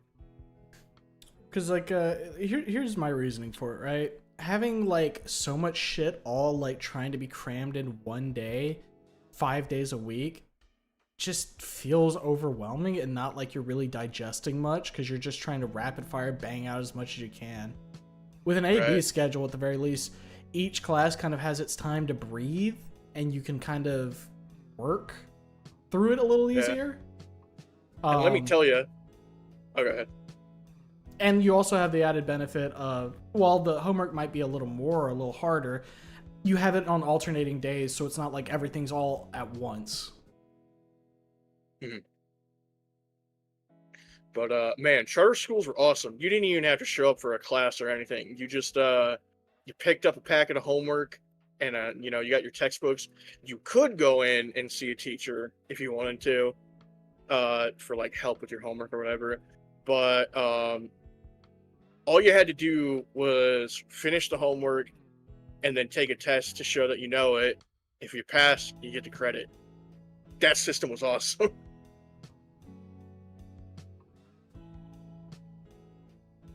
At the end of the day, issue with like any schooling whatsoever is that every student is unique, and not everything is going to work for one student.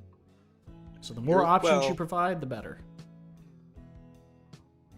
I look at it as in there are people that have different fashions of brain. We all kind of fit into specific ways that people operate thinking wise. Correct.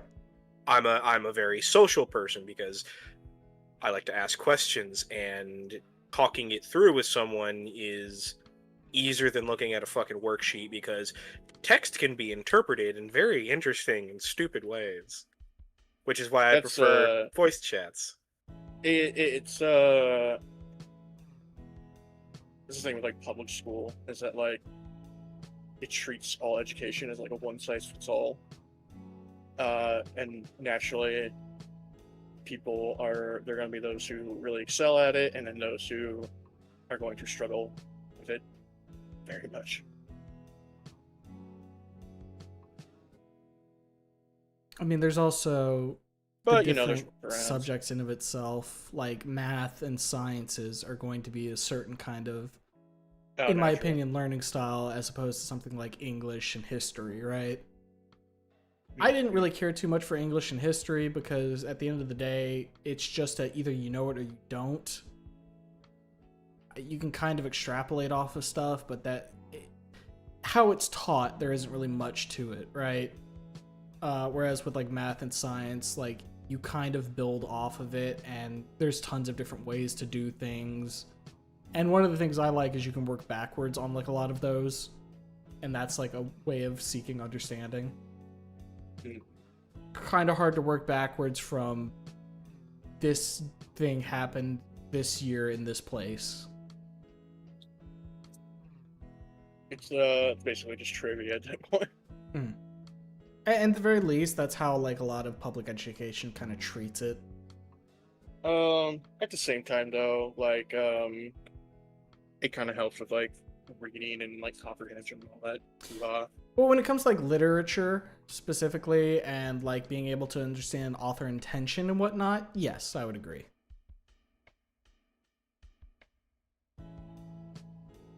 Yark.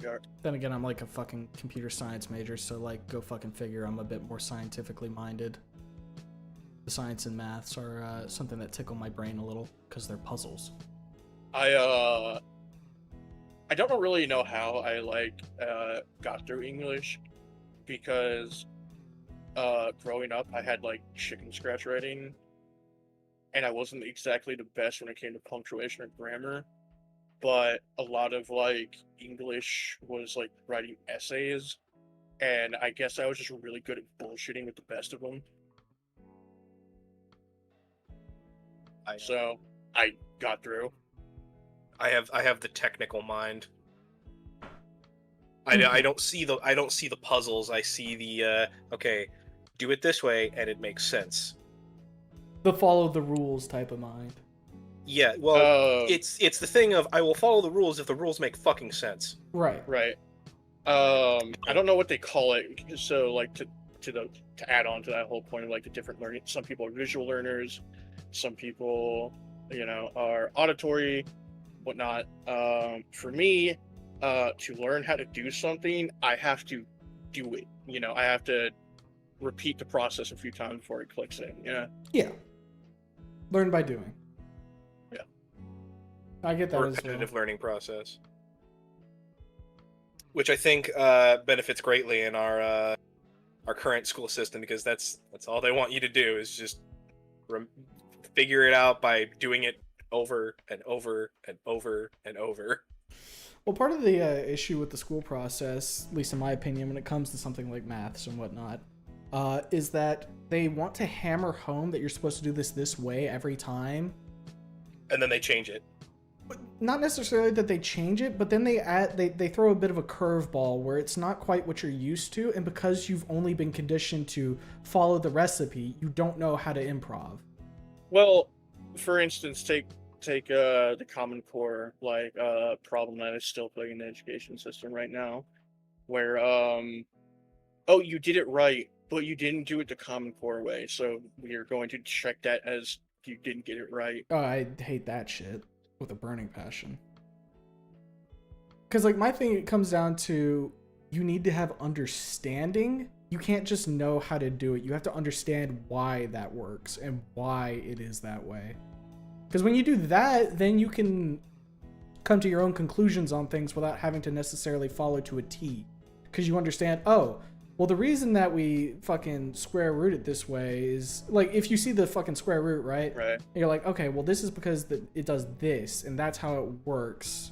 And that I know how to kind of freeform that.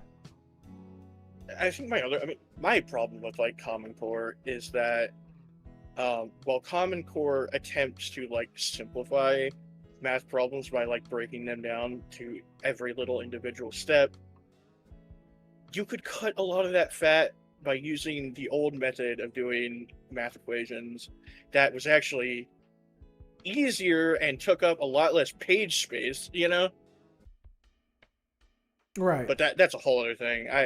Yeah. And then we also have the age of technology where, calculator, my phone. By all means, I understand. When you start getting into fucking higher level mathematics and whatnot, using a calculator as a shortcut to short form things is, you just do it. Otherwise, you're spending a lot of needless time on something that you don't need to do. You know what I mean? Right. But you need to understand how to do it without the calculator, because that's important. Otherwise, you're not understanding what's happening with everything in there. So, for instance, one of my middle school classes, they had this thing where you had a multiplication table, and there was 100 problems, right? And you were given I think 2 minutes to complete it as fast as possible. And the idea was to get these math equations really locked in your brain, drill it, yeah. And not only that, to up your reaction time, right? Which is a good practice, I don't know if they still do that. I know that they do the times tables and whatnot for 1 through 12. Right.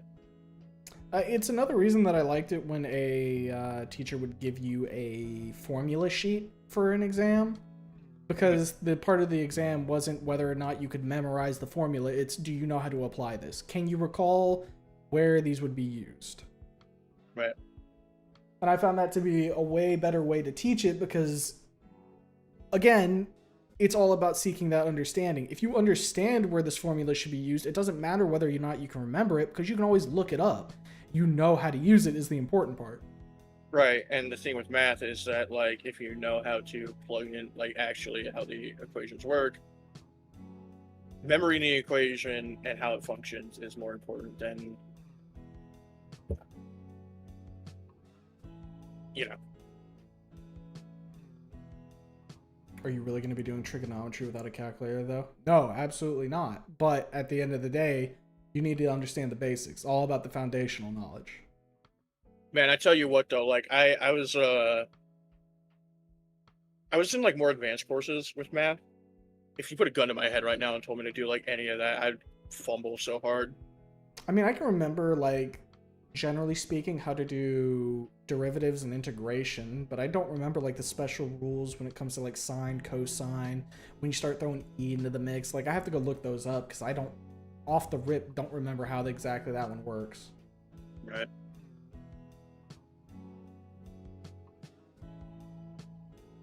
But hey, back to Gene's education. With a smile, Miss Banksia sends me off down the hall and off to my actual final class of the day. By the time I find the classroom, the bell is already rung and the door is shut. As I get ready to knock on the door, I read the name on the sign next to it. Mr. Stanley.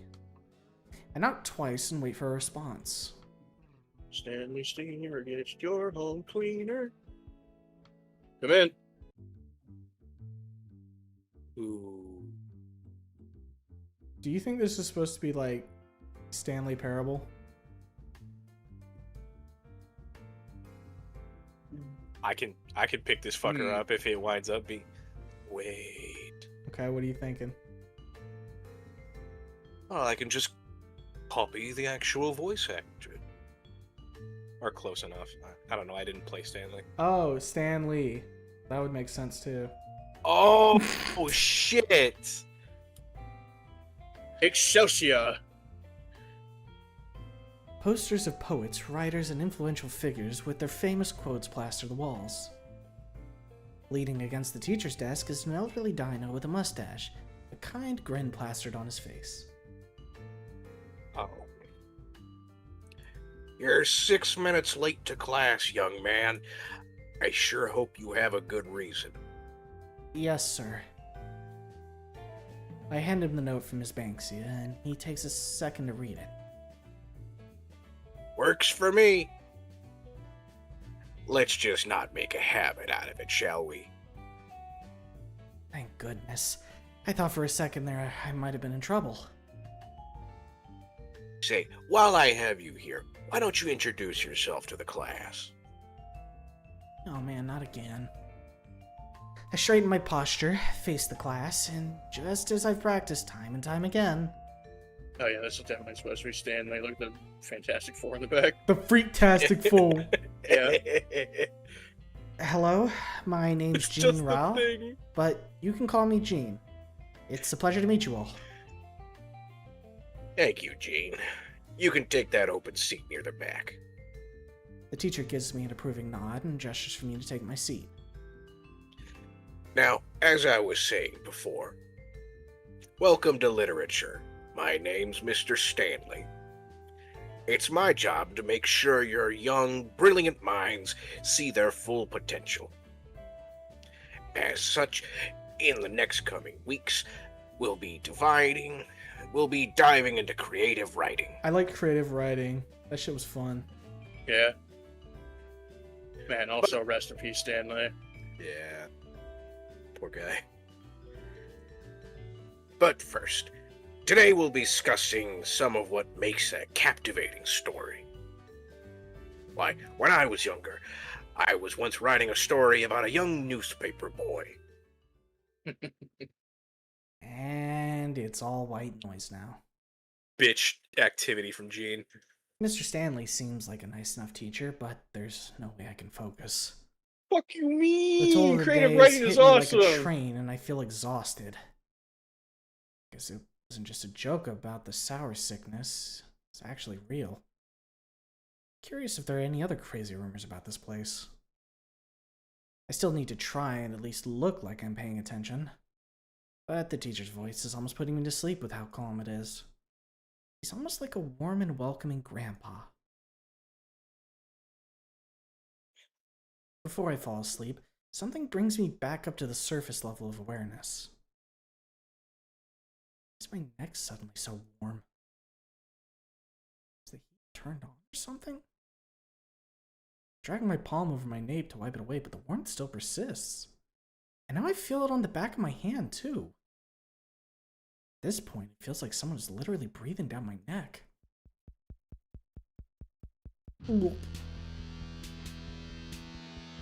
I turn around to see if anyone else is having a hot flash. When I do, I come face to face with a pink and white raptor who looks about ready to gut me. Wait a second, she looks like... I don't remember what voice I gave her. You... I'll just fucking play it by ear, who cares? Her hushed voice is raspy with rage. Oh crap. It is her. The girl I ran into yesterday. Hey, don't. If you got it, don't mind me. I whip back around at mock, don't piss off that raptor. Okay, let's just focus back on what the teacher's saying. Maybe if I just ignore her, she'll stop being mad on her own. It didn't work. The clock on the wall says class is almost over.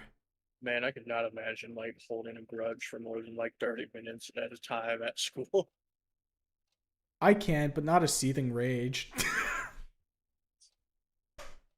How much you want to bet she hates us and it's entirely a racial thing? Oh, it And is. it's probably a fucking skinnies make data centers type shit. If I remember correctly, in the first demo, she's like just fucking straight up calls us skinny, and like it's pretty Yes. clear she's like, "Fuck you, you're Humie." Yeah. I think she also just called you a retard. Yeah, Yes. well, she's not very nice. Yeah.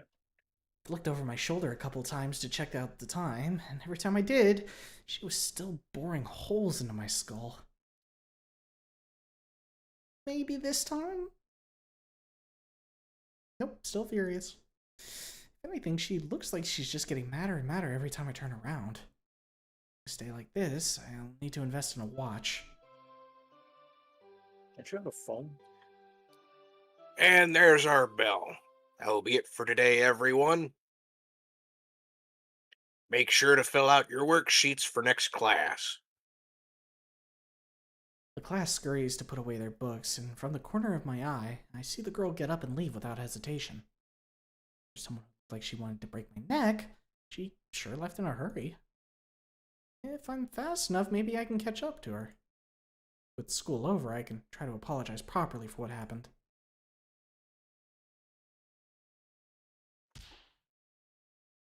I hastily try to catch up, but as soon as I leave the room, a long and blue neck almost clotheslines me. Sid! Watch where you're swinging that thing! You wouldn't run in a mechanic shop. Why do it in a school? This isn't a mechanic shop. But it's still a good point. Sorry. Looking to both my left and right, I don't see the raptor anywhere. Dang it. Moira, who seemingly appears behind Sid, chimes in. Looking for somebody? Yeah, but I don't know where she went. Well, what'd she look like? Maybe we can help. That's true. It's only my second day, but these two have been going here for years. Surely they know something. Pink and white scales, feather thing on top of her head. She looked like she wanted to tear my head off during the entirety of class. Sid and Moira look at each other, sigh, and shake their heads. What? Yeah, we know who that is. Looks like you met Taylor. You know her? She nods plainly. Sorta. Me and her used to be good friends. I saw her outside this morning before school started. She was yelling about some turbo-tismoid fuckwad. Almost killed her on her way home yesterday. No offense. That same wash of guilt I had yesterday rushes back into my stomach. I'm guessing that was you. It was an accident. I wasn't paying attention and we ran into each other. I've been wanting to apologize since it happened, but she wouldn't let me say anything when it happened. Then I saw her in class, but she just kept glaring at me and growled every time I turned around. So I figured I would try again after school to apologize. Yep, sounds like Taylor. She's not exactly the friendliest girl around. Especially if you've done something to piss her off directly. Hey, don't worry too much about it. Besides, you're the least of her concerns right now. What do you mean? Seems she lost one of her notebooks. Says it happened yesterday. It's pretty important to her, and now it's missing. At least, that's what we've heard. It could just be a coincidence. The guilt I was already feeling turns to a swirling pit of anxiety in my gut. Oh no. Sid places a claw on my shoulder to try and cheer me up. Don't worry about it, bud. Mistakes happen. Now, I would say it's easy to make things up with her and reach a common ground, but I've yet to see that happen. Peacefully, at least. Moira places a finger up to her beak in thought. If you ever want to try and catch her outside of class, she usually hangs out at the nature trails behind the school. That's a brilliant idea, Moira. I'll just go to where she hangs out often and catch her off guard. I was more concerned about the fact that, no one would be back there, no witnesses. Oh, to find my body. Yeah, that. Who knows? I might strip you too. Please don't. Meat is meat. But maybe you should wait for her to cool off first. Might lose a hand otherwise. Our boy Gene ain't got no meat on them bones, I tell you that right now. Good idea. Thanks, you You'll two. fucking starve. I'm all soylent. There's no protein to be had here. She like gives a sniff. You don't smell like breakfast? What the fuck? I do. I had breakfast this morning. That's so fucking dumb. Sid looks down at his phone and nudges Moira with an elbow. Well, school's done for the day. I gotta head to the shop to help my parents. Wanna come with? Sure. I hang around and watch for a bit. Once the season starts, I won't have much time to stop by once I'm elbow deep in my next art piece in between shifts. Art piece? Do you paint, Moira? Something like that. Moira's a wannabe taxidermist. Whatever they don't use for meat, her dad lets her keep for practice. There's nothing quite like the feeling of caping a fresh deer skull. Like pulling off gloves on a hot summer day. These are my type of people. Moira looks upward in longing, appearing as if she gained a sudden appetite for something. Oh. I'm starting to get the sneaking suspicion that most of the Dino girls here might be crazy. Or at the very least, And we like that. wild personal issues. And we like that.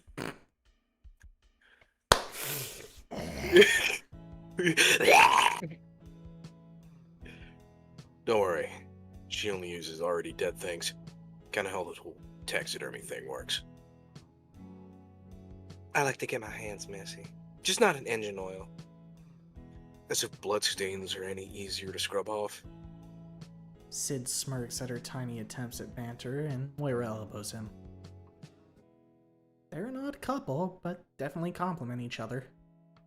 Most Midwestern couple to ever Midwestern. Catch you later, Gene. And good luck. They're gonna raise 5 children, bare minimum.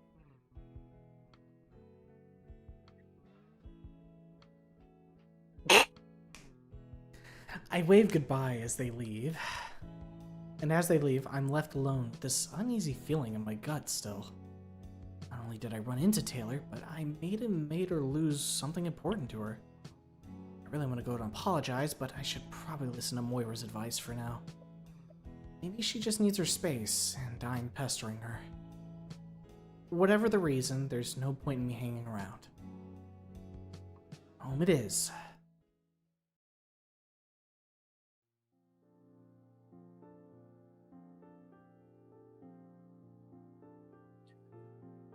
Awfully quiet today, Gene. Something on your mind? You hardly touched your Mexican food. I even ordered your favorite. Are you not hungry? I plaster on a faux smile to rid my parents of any suspicion. I'm fine. I was thinking about all the homework I have to do tonight. Even though I finished most of it earlier to take my mind off things. I don't like lying to my parents, but I don't want a repeat of last night. I'm glad to see you focused on your studies, son. But if you don't eat soon, your quesadilla... Oh no. What? But if you don't eat soon, your quesadilla will get cold. Yes, Dad. I take a bite of the now soggy Mexican food my mom and Dino dashed for dinner. Oh, that reminds me. I made another friend today, and her dad works at the local butcher shop. Mom frowns and wipes her face. Just like with football, the idea of a butcher seems too violent for her delicate sensibilities. Dad, on the other hand, has turned his full attention towards me. You don't say. And here I was worried we'd have to get our meat through the drone delivery. Maybe you can ask your friend for some sort of discount. I'm sure you can work out some deal between the two of you. As much as Dad was focused on business, he was also a fan of cutting costs where he could. Look over at the shelf with our family photos. One of them is my dad shaking hands with some foreign businessman. Something about securing the land rights to a park and putting in a hydroelectric dam. Speaking of deals, I managed to find a car for less than 100,000. Are you fucking sick? Lamborghini S-Stock? I don't fucking care. It's not quite as geometric as I was hoping for, but You fucking gets the nerd. job done. That's great news, dear. It'll be delivered by tomorrow afternoon through Carnivore. Already paid the side for. Hey, Dad? Yes? Can I still ride my bike to school? Both of my parents look at each other before turning to me. Honey, we're getting a new car. You won't need to do that anymore. We can just drop you off and pick you up. No, I know, but But what? I just like riding my bike to school. Didn't get a chance to use it in the city. Besides, the fresh air and all the exercise I get from riding it has health benefits. Please. Dad sets his fork down and thinks for a minute, looking at Mom in silent discussion before he sighs. If anything happens to that bike, it's your responsibility. Yes! Thank you, Dad. Yeah. Now eat your dinner. You have homework to finish before bed.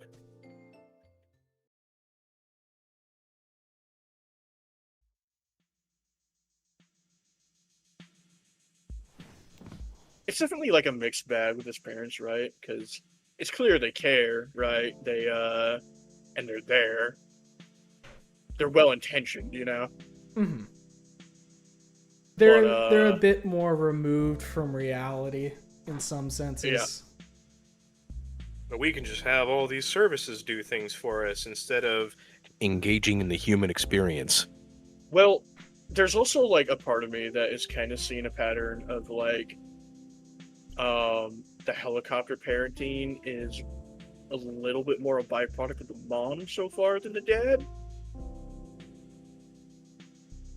but he's also got his own head in a different space too. He's thinking of monetary successions. Dad's very and business deal minded. making. Yes, where everything is a deal. Everything is Transactional. yes. Oh fuck. The mom is My poor baby. my god, my baby. Hmm. Now, I will say, Insert. with the father, despite having that transactional or attitude, it doesn't seem to come out with Gene, which is good. I kind of saw it with the bike, which was understandable, but given his interactions with the rest of everything else, I can't not see it in how he interacts with Gene, specifically with the bike of we're doing this, so this transaction does not need to occur. However, should the stipulation that you prefer this deal, thank you, Dylan Right. Broski. So Hey, did I just catch you having fun?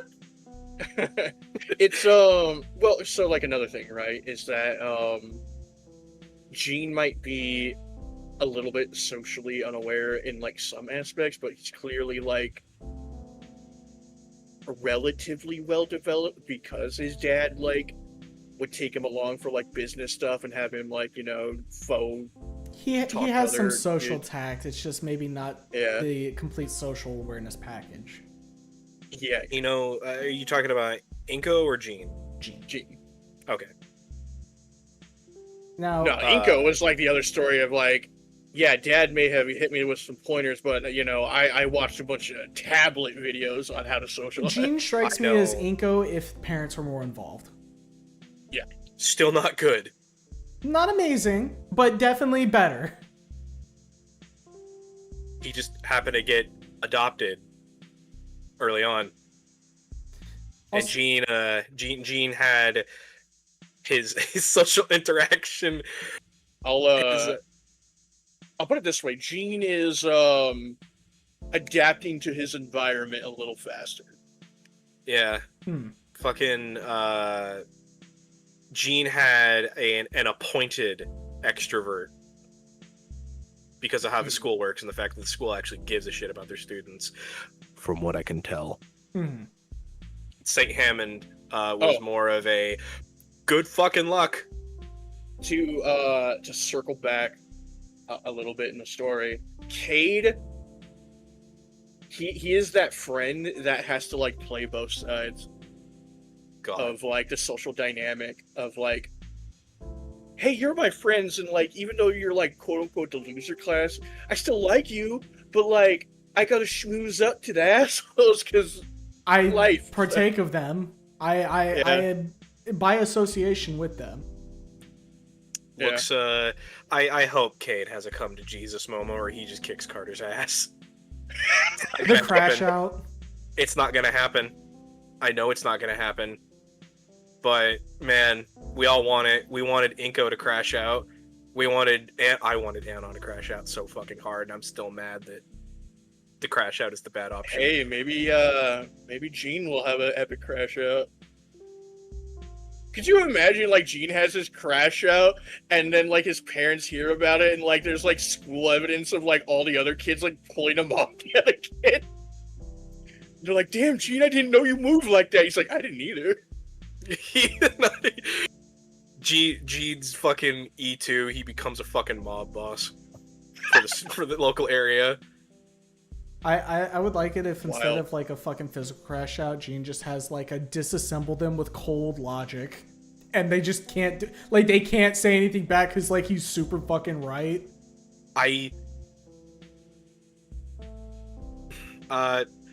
Just pulls a Dexter. You know what? Yeah, he doesn't have the social awareness to do something like that, but if he looks at a situation in a logical, you got to think about this logically.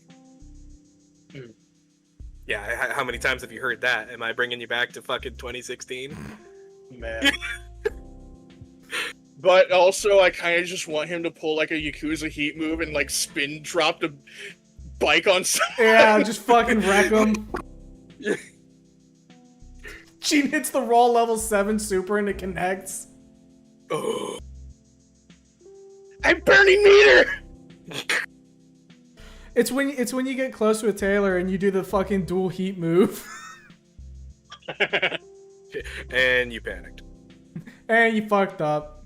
Relationship wasn't high enough. It didn't connect. Shit.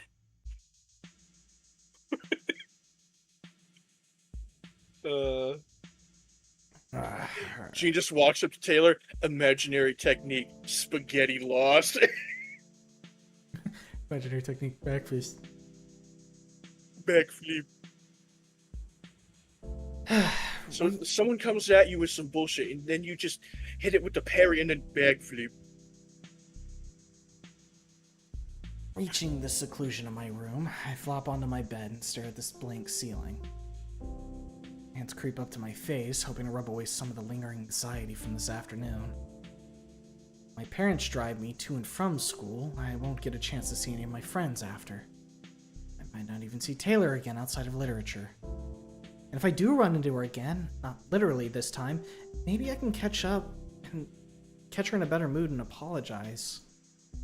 Maybe I can tell her I'll pay her back and buy her a new notebook?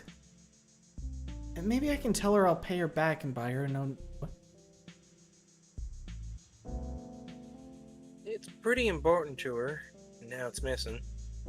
I wonder what's so important Get out of about my a head. notebook anyway. What's in it, dipshit? Whatever. I'll just finish my literature homework and go to bed. Getting up from my bed, I walk over to my backpack and dig around for the assignment I shoved in it. Where is it? Ah, to heck with it. Turning the bag upside down, I dump the contents onto the floor. It's a cluttered mess for future Gene to clean up later. With one final shake, the last thing to fall out is a little brown book. Hang on, I don't remember ordering this one for school.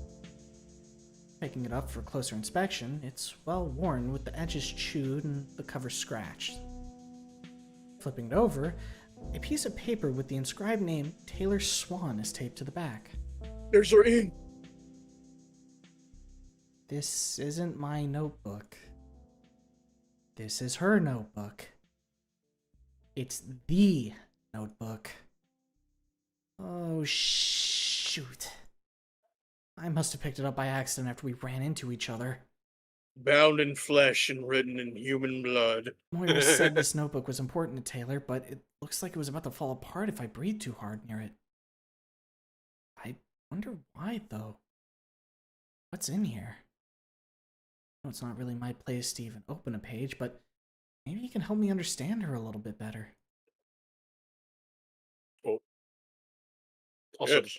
to mention on what you said, Iron, could you imagine how fucking crazy it would be if she started calling you Inkwell? That's fucking wild.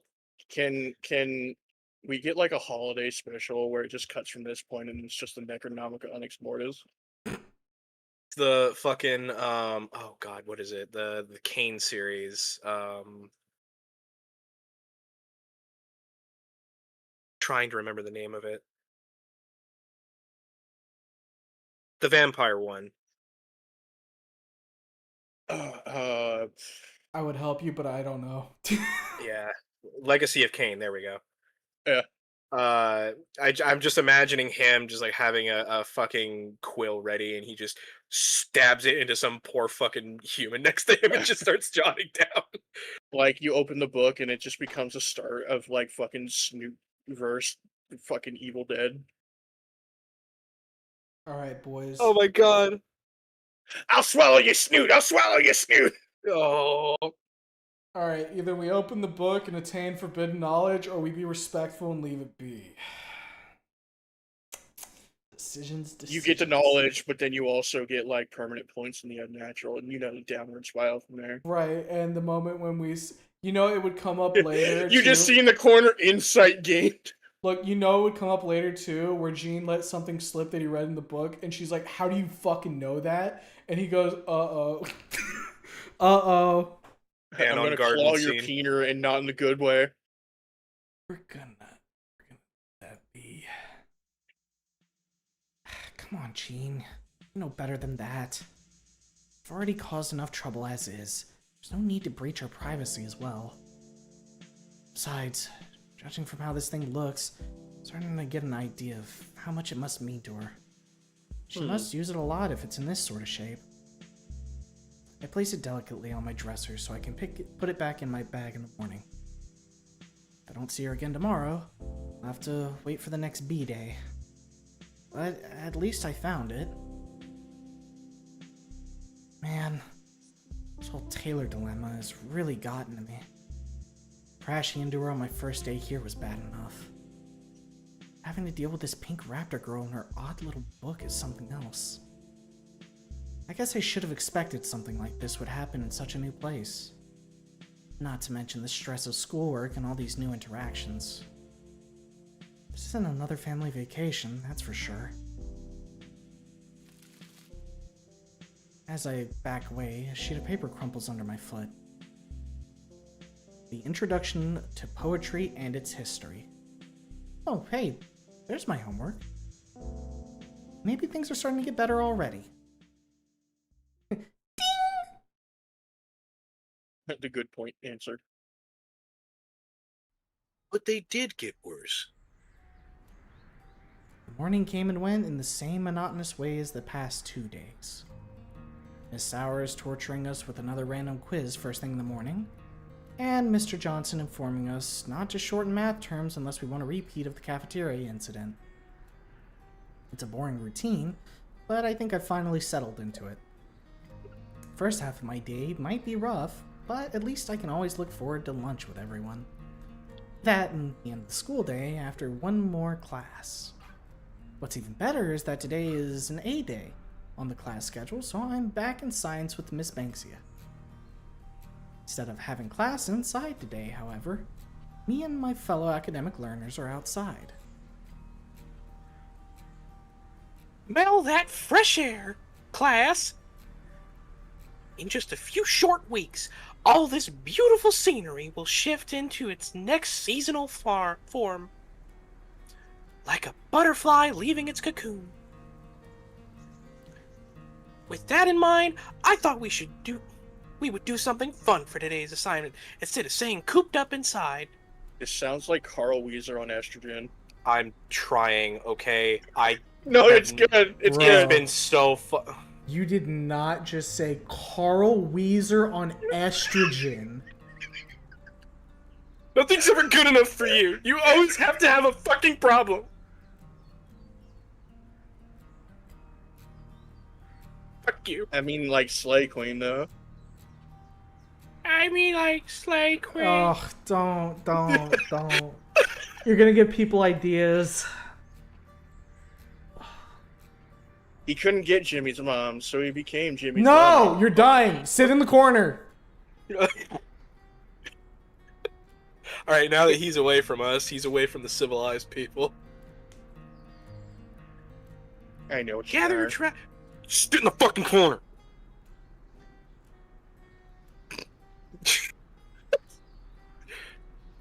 Gather your trowels and those pots of soil. It's flower scavenging time. The class burst out in equal part cheers and groans. The latter from those who didn't want to get their hands dirty. Not me, though. This is what I've been waiting for. Your goal for today is to bring back 3 different types of flowers. The more diverse, the better. Now, each of you will pair up with a partner for your hunt. Steven, you'll be with Lindsay. Daniel, you're with Thomas. Jean, you'll be with Hope. I'm not sure who Hope is, but I hope she's as enthusiastic as I am about this assignment. Goth Tarot. As an added bonus, any student able to bring the flower on your handout sheet receives extra credit on the next test. Yes! Awesome! I finally get to stretch my legs and put all those hours of watching nature documentaries to use. Take to the areas around school, but don't go too far, kids. You have until the end of class to complete your task. The students hustle out in groups with their respective partners, excited to just be outside. Alright, we zip forward real quick. Iron, you take it. Hey, Baldylocks, over here. My attention is drawn to a girl staring down at her phone, her free hand waving me over. I guess that's my partner for today. I walk over to meet her and am greeted by a loud pop of chewing gum. Hope, right? Nice to meet you. I'm Jean. Mm-hmm. Okay. So I was thinking, if we want to find the good flowers, we'll need to go out on one of the trails. We'll probably find more diverse plants than if we stay around this area. Not to brag or anything, but I think I can pick out some pretty good flowers. I can point them out and you can help me dig them up. That way both of us can benefit from... Ew, hard pass. Excuse me? I don't do dirt. Tell you what, though. You go on ahead, and I'll stay here and look for an indigo or whatever it is, okay? But we're supposed to look together? Finally, Hope looks up from her phone and just hits me with a blank stare. Miss Banksia said we had to pair up, not work together. But isn't that the same thing? We'd get this done faster if we work together, and you're gone. Before I can protest further, Hope slithers away while entranced by her phone. What is with these girls? Is it a dinosaur thing? Is she even a The dinosaur? Skyrim text comes up, racism 1. Ding! Oh well. Dun dun. While most of my classmates took to the front and sides of the school, I took to the rear by myself. Winding and beating paths penetrate deep into the untamed thicket. The nature trail well trampled by the state of the ground. Might be down a helping hand, but I've got a general idea of what to look for. After all, I just need a few flowers. Should be easy enough. Squirrel. Wasn't long before I was wholly engulfed by the towering trees and dense shrubbery. Am I actually going to be able to do my meme? Flowers here, flowers there, but none seem to match the one in the photo so far. I've already shoved a handful of pastel perennials into my hoodie's pocket, though. The deeper I delved, the more I found. I've definitely got more than enough, but I would like that extra credit if possible.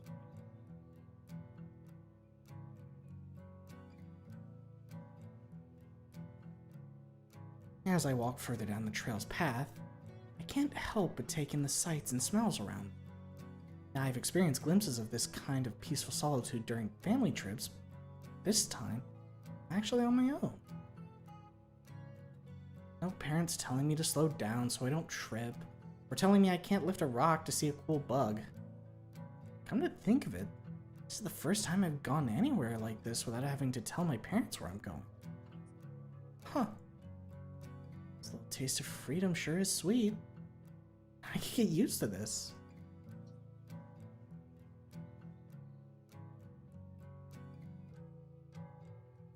I'm lost. Okay, so maybe I had too much taste of freedom. I have no idea where I'm at. Everything's starting to look the same no matter which way I go. I've seen that rock 4 times now. No defining landmarks, it's hard to tell where I've been. I saw a documentary once that moss grows towards civilization, but everything here is basically covered in moss. Maybe if I keep headed this way, I'll eventually find the path back again and...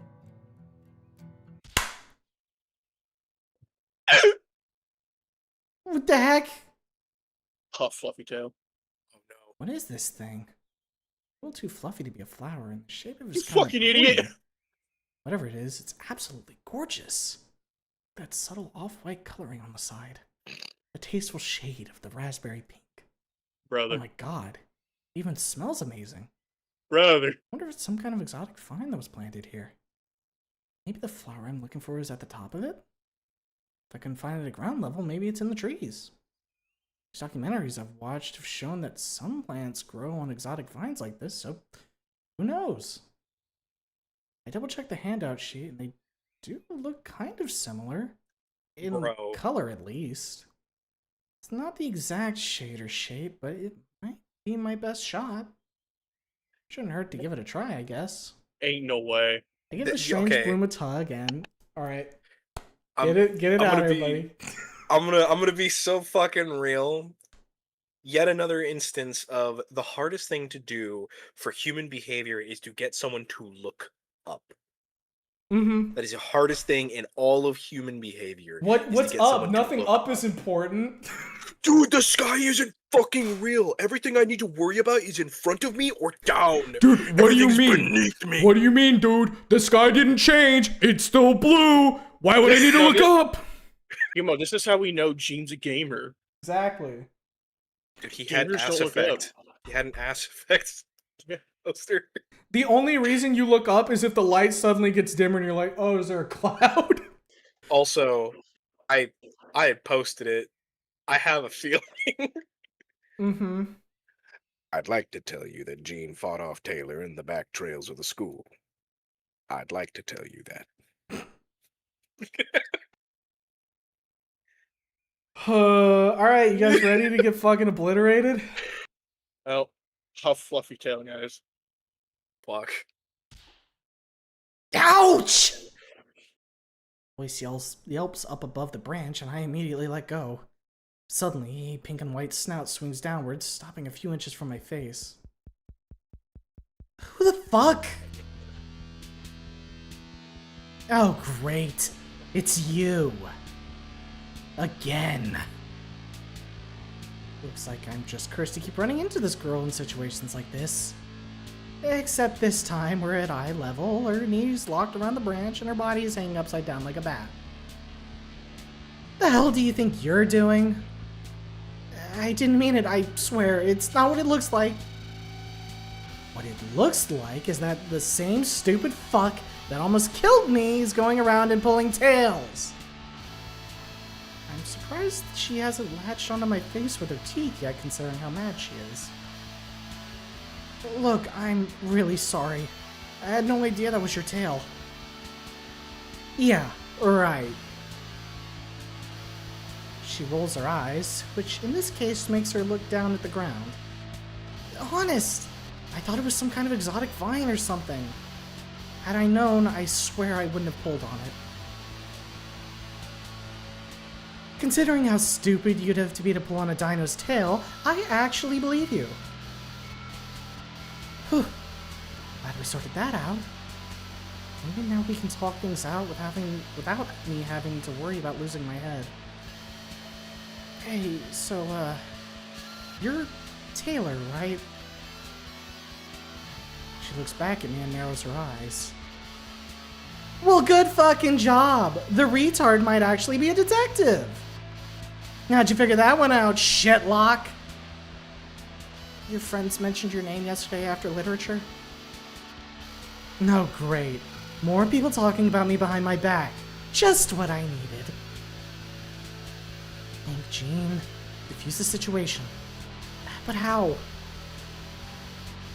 I thought I saw her face change. Every time I tried saying anything, I'd just make her angrier. This is my fault ever since I ran into her and... Oh, yeah! I still have her notebook. I guess now is a good time as ever to extend an olive branch. If she's gonna tear my head off anyway, I might as well die with a clear conscience. Hey, I think I found something of yours. I set down my bag and shuffled through the pockets. Pulling out a brown book, I hold it up for her to see. Her face instantly relaxes and her eyes open with shock. You found my notebook? Where the hell was it? I swipe my palm across my forehead in sweet relief.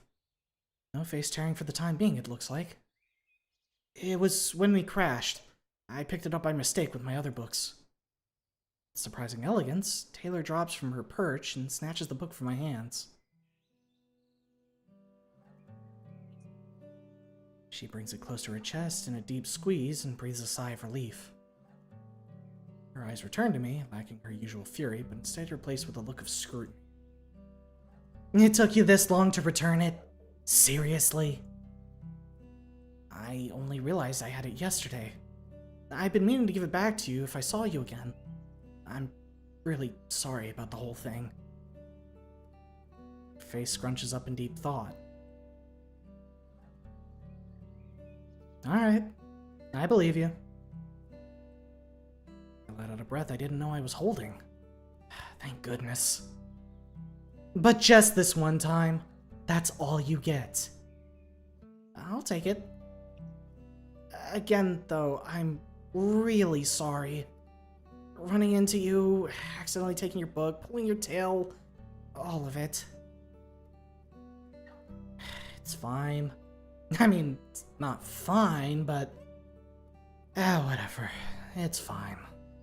Just stop saying you're sorry so much. It's getting annoying. You got it. I'm Jean, by the way. I know. I heard you yesterday. She folds the already worn notebook, stressing its spine more, and tucks it into one of her pockets.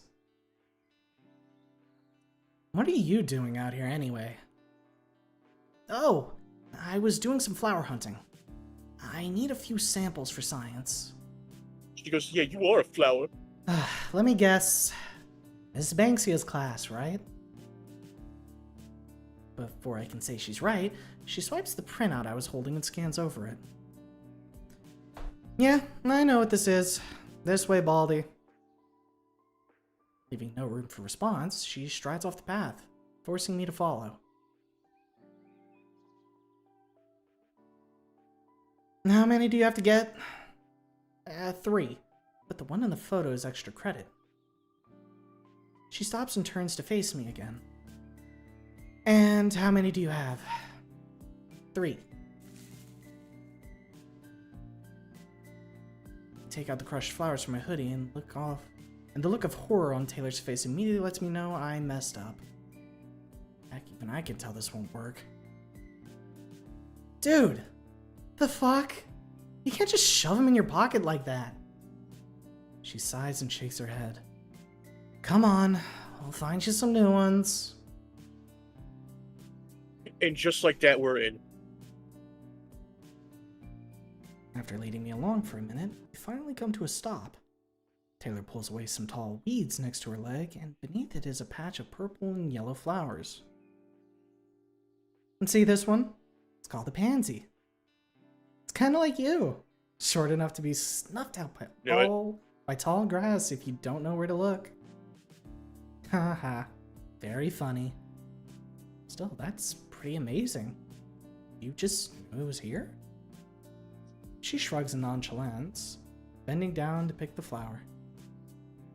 I spend a lot of time out here. You learn a thing or two. She paces off again, waving for me to follow her to the next batch.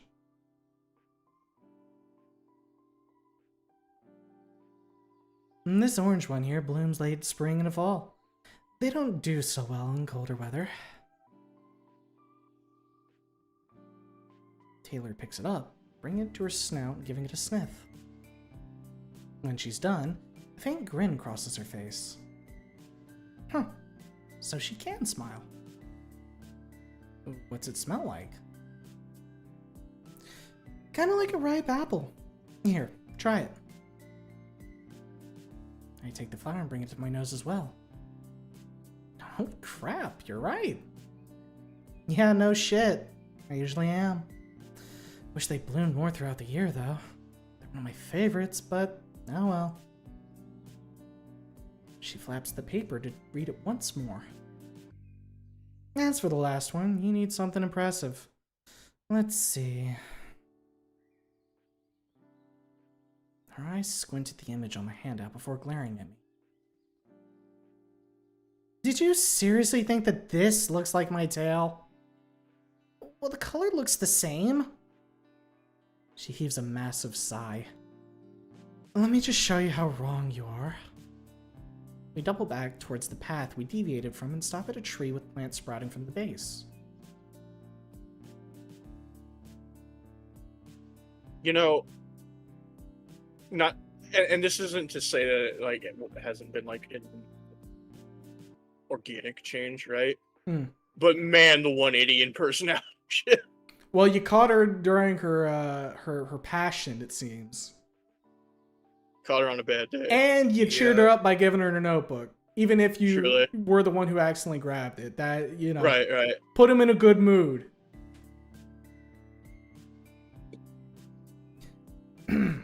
Pointing down at the flowers growing, I stepped past Taylor to get a better look. While the flower shape is similar, the color is a striking azure blue instead of pink. Not to mention everything else regarding size and texture is way off the mark, too. Leaning past me, Taylor picks up a handful and holds them right in my face. This is your extra credit. I can feel my ears burn with embarrassment. Ah, jeez.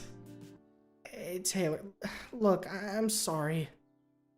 She puts up a hand, ushering me to stop. What did I say about that I'm sorry shit? At this point, I'm kind of used to you being a fuck-up. Dumping the assortment of plants into my arms, she turns back to the tree she left from. Call us even. You helped me, I helped you. Wow, really? Thanks.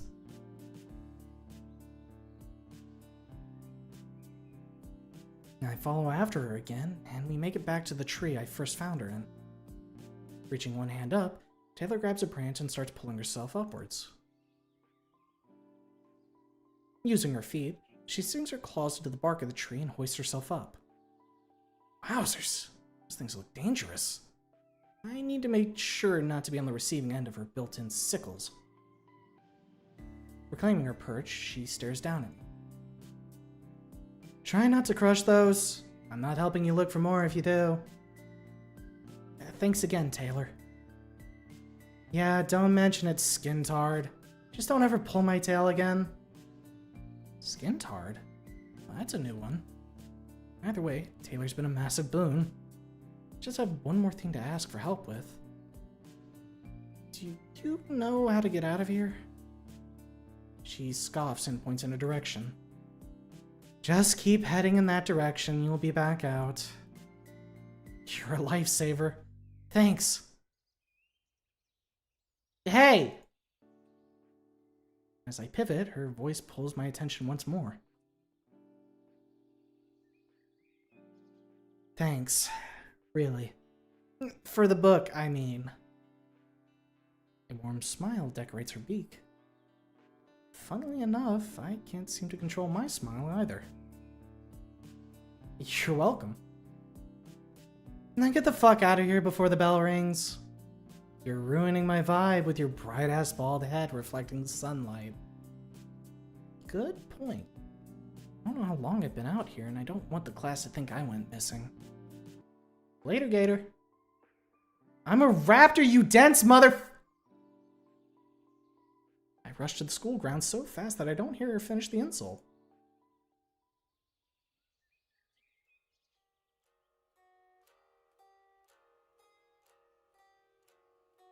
As soon as I return, I join my fellow students, who are all standing around Miss Banksia.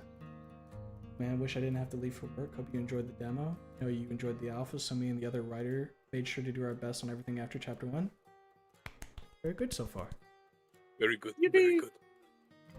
I like it. I like it just as much.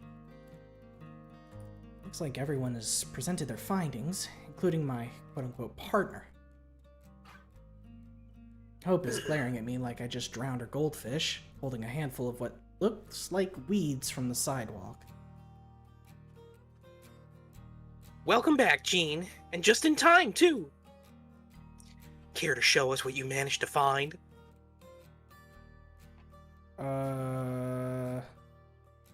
Imagine the assignment flow, right? I would think so. Unless it's just like you go down each one. Maybe. Show the assignment flower. My goodness! Oh. A symphotricum leaf. What now? A smooth aster. It's a hardy plant that can bloom all the way into winter. Now You're- the purple flower.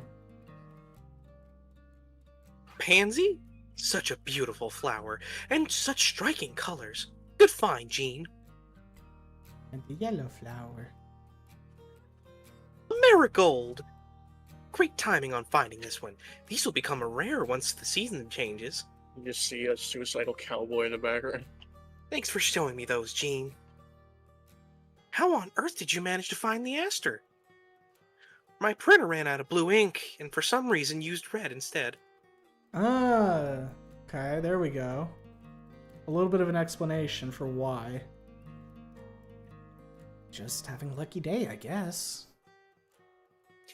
I'd say you're the only one able to bring some back, which leaves you our flower hunt winner. Miss Banksia claps her hands, and a few students join in lazily, while others sneer at me in disdain. You mean we won, right? I'm his partner. And Jean did all the work, it seems. I don't reward laziness, Hope. Get on! Yeah! Let's fucking go! Fuck you, Hope! Fuck you! I don't more like fuck Hope. with you! Get her ass. You on anything that you do. But I totally grabbed stuff too. Hope, dear, that's grass. That doesn't count. I thought for a second she said that's gross. Fine, whatever. This is stupid anyway. I'm stupid chatting. What did you call me? Is she a snake? Yeah. Oh shit, Mania. Before I can even Yo, comment. actually. Oh, what's up? No, just like the Lamia thing. Before I can even comment, the bell rings and the signals the end of the school day.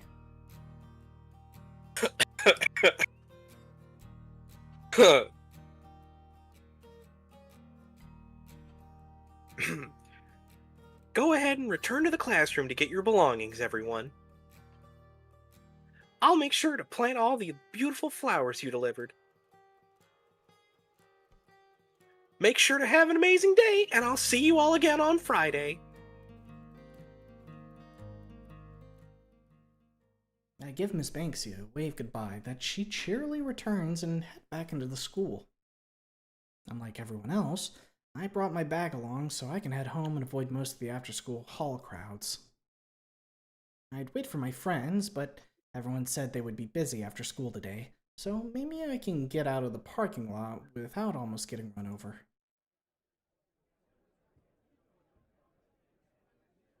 Returning to the bike rack, I find my ever-reliable ride right where I left it this morning, still in its safe place, secure. Well, mostly secure. I should probably invest in a bike lock soon, just in case. He's learning. As I start to leave, I spot Moira and Sid in the distance climbing into the bed of a pickup truck driven by a gruff-looking adult.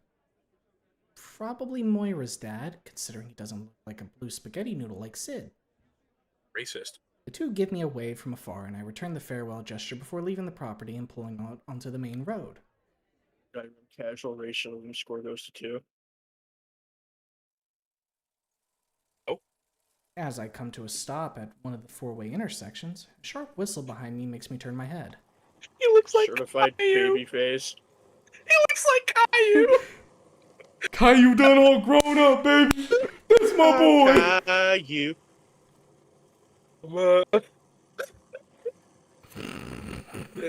Dude, fully grown up Caillou, it makes sense. He's only ever been around other skinnies. Our boy do got some baby face going though. You could just pinch him. Chibi Jean or Krillin. Oh my god. Krillin if he like actually had some height. Just put the fucking dots on his head. You should do that for like the stream, and then just Making the put like a thumbnail. Saiyan aura for Taylor. Tell you what, after stream today, I'll fucking put like a quick little thing together. I'm not gonna use it as a thumbnail, but fuck, why not? Oh no, you should have her like doing a key blast, and that's why he's like. From Adam Fish. You're like the fourth person to call that scene of Gene Caillou. Yeah. Yeah. I'm in, baby. I'll do something after stream. Put it in the pit. How's that sound? All right. Based. A pink blur whizzes past me and down the street. The raptor girl once again on her longboard navigating between the potholes. Taylor gives me a wave, and before I can give one back, she's gone around the corners out of sight. There she goes again, gone in the blink of an eye. At least this time we didn't run into each other. Dude, doing those in like Jesus sandals, crazy. Fucking rocking it. Hey. Glad I managed to return her notebook today. Maybe now I can get through the school year without getting mauled.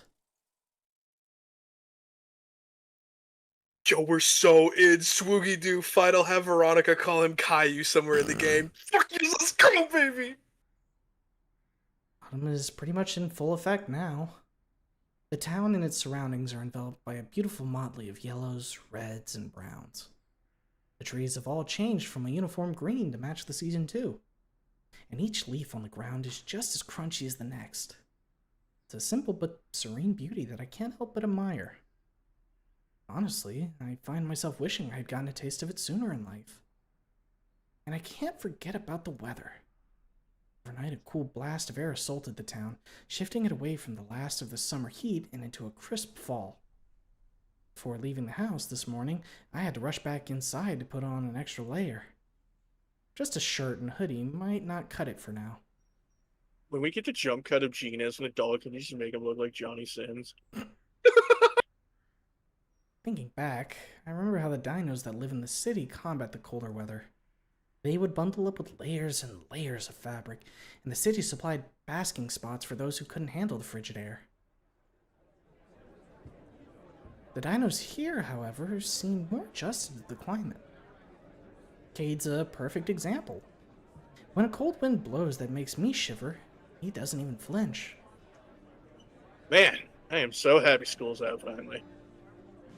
Nothing quite like the weekend to help wind down after a long week. You're telling me. I finally had a chance to catch up with all my work. Falling behind already? Thankfully not. English class is no joke. Who knew that writing of all things would be the class I end up getting the most assignments in? Yeah, the teachers don't play it, Fossil. You can always count on them to give enough homework to last all the way to graduation. I'm still trying to wrap my head around math myself. I can always help tutor you if you need it. I might not be the best help, though, but at least we can work on it together. Serious? Definitely gonna hold you to that. I could use the help. Math's the only AP class I'm not taking. I've always been a better talker than a number cruncher. I'd be more than happy to help. Thanks, man. I mean it.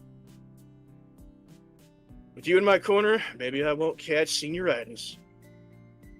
Senioritis? Is that another disease like sour sickness? Kate slaps a palm to his face and laughs. Nah, dude. Just a term for seniors that get lazy. A lot of people don't know their plans after high school. So they just do the bare minimum the closer it gets to graduation. Brother, don't I know it. They think that since it's almost over, they can just cruise through it. Hence the itis of seniors?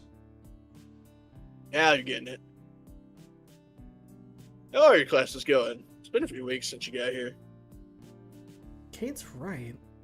Surprisingly, time flew by since my first day. I've already been living in Fossil and attending the school for 3 weeks now. Thankfully, I can also say with confidence that I'm acing all my subjects.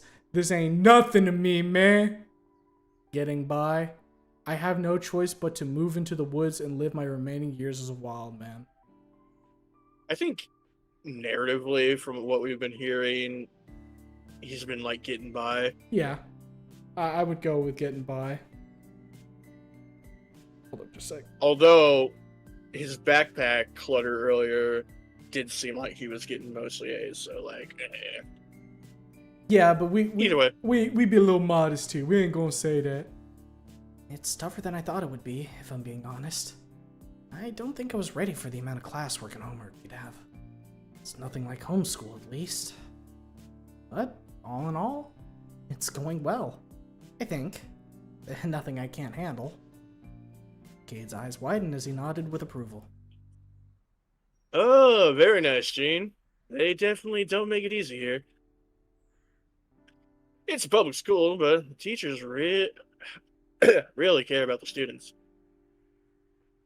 And by care, I mean assign gross amounts of work.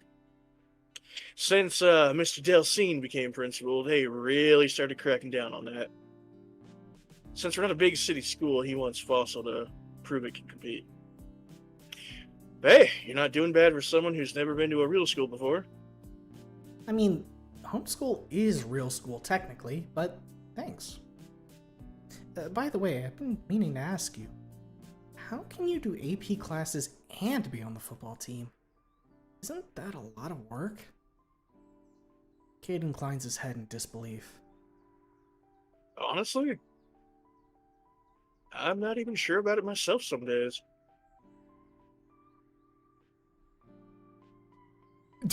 Papa! I bring it. Papa Cade! Alright, who wants to be big man? I do it. Oh, I don't know. I think he manages to get by just fine. Before Cade could answer, an older, more rugged version of the Stegosaurus walks up to us. Either the sour sickness has finally broken me, or I'm seeing double. You know, I'm also going to say on behalf of, well, myself and Morwin and some of the others, yummers.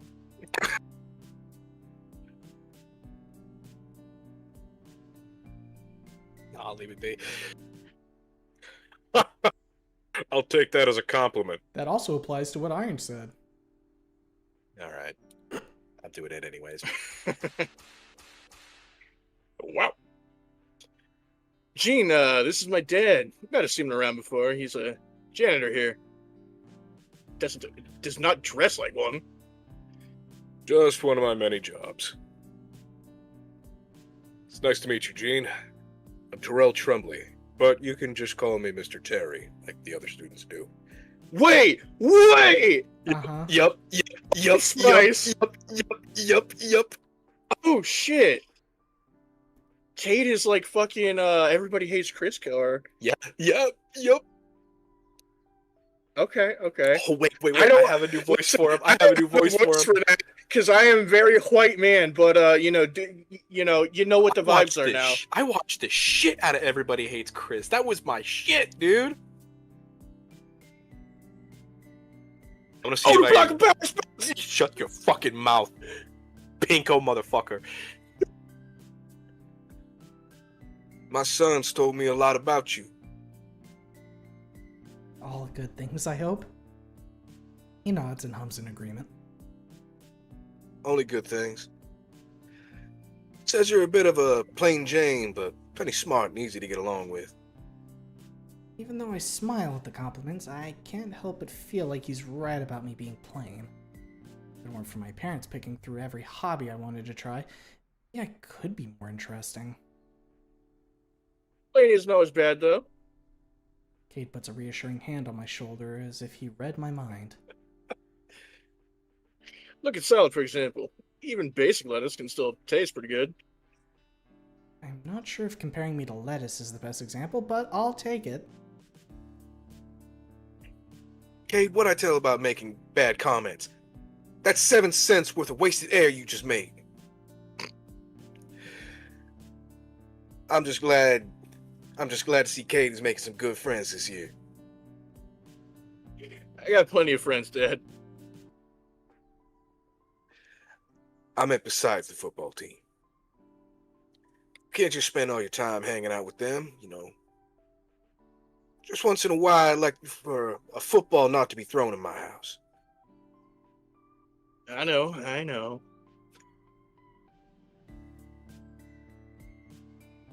Sorry, I read fucking Joshua Miguel. Please no Rochelle. I hate her, but Julius, yes. Truth. You know what? You know what? I'm calling it now. Mm-hmm. Terrell has a skinny wife. That's why Cade isn't bothered by the cold. Mr. Terry, are you playing in the snow? Yes.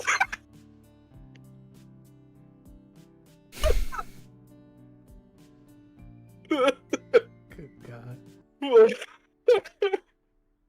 Oh, oh, fuck. Oh, hey, Cars. I got the shakes that'll make you quake. Got the fries that'll cross your eyes. I got the burgers that'll... I just got burgers. Well, I better not dilly-dally. A lot of work to be done before tomorrow. We have fun here. We do. It was good meeting you, G. Mr. Terry gives me a light pat on the back, and I give him a nod in return. I'll see you when you get home, son. Later, Mr. Terry. Is she white, Cock's eyebrow? Mr. Terry leaves with a wave, and it's back to me and Kate alone again. Your dad seems like a really nice guy. Yeah, he is. He's always been like that. Yeah, he works a lot though, so I don't see him as home as much since school started. Either I'm at football practice or he's staying over to clean. We only really see each other at dinner during the week. Cade looks down at his shoes, a tinge of sadness in his eyes, and a voice that I can't quite place. My dad was the same way for the longest time. Always away at his job until he started working from home. Now I see him practically every day and every hour that I'm home. Can't imagine what it'd be like to not have your parents around all the time. Even when Dad was gone, Mom was still around. But hey, get this. To celebrate tonight, he's taking me to Dodds and Bruckers tomorrow. Rad. What's tonight? Oh, dude. I totally forgot to tell you, huh? Our first football game is tonight. You're coming, right? I mean, you sort of did promise me. Cade snapped back into his usual chipper attitude so fast that I'm blindsided by his question. I did say I wouldn't miss it, but since I never got a date from him, I couldn't schedule it. Only was that easy to just say yes. I'll need to check with my parents to make sure I can go. They're a little restrictive. Cade's smile droops. Gotcha. Well, hopefully they say yes. If they do, you can meet up with us at Casella's. Casella's? And who's us? The diner over on Sadler. I'm meeting up with Sid and Moira before the game to hang out. Diner on Sattler. Got it. How long do these games usually last? A couple hours. 3 maybe. But with me on the team this year, probably less. But if it drags on, probably somewhere around 10. The game starts at 7, but we're meeting up at 5. Cade boasts a wide grin, flexing to show off. Someone's feeling confident. You know it. I'll go ask my parents now. If I don't see you tonight, see you Monday? Definitely. Give Cade a fist bump before I hop on my bike and start heading home. The entire ride back, I'm trying to think of how I'm going to convince my parents. It's one thing to let me keep riding my bike to school alone, but to let me stay out? You know, I do appreciate, though, because it's not one of those situations like, bro, why don't you show up with it? It's like, you got those kind of parents got you. That kind of bums me out, but like, it's not your fault. Right, and like, man, not to that extent, but like, boy, howdy, I've had those kinds of conversations. Here's hoping some of Cade's charm rubbed off on me. Just as soon as I park my bike in the garage, a brand new car pulls into the driveway. Behind the windshield, I can see my mom waving at me. And there they are. Please let me go, please let me go. Just don't mention football. I walk over to the car, and once I get close enough, The passenger window rolls down. My mom's riding shotgun and my dad's in the driver's seat, both still buckled. Hi, sweetie. Climb in. We're going on a grocery run. We already have the heat running. As tempting as the offer is, considering the cold wind is sending a chill down my spine, I shake my head. Actually, Mom, Dad, can I ask a favor? Sure, son. What do you need? Here goes. Tonight's the school's first football game, and I was wondering if I could maybe go watch it?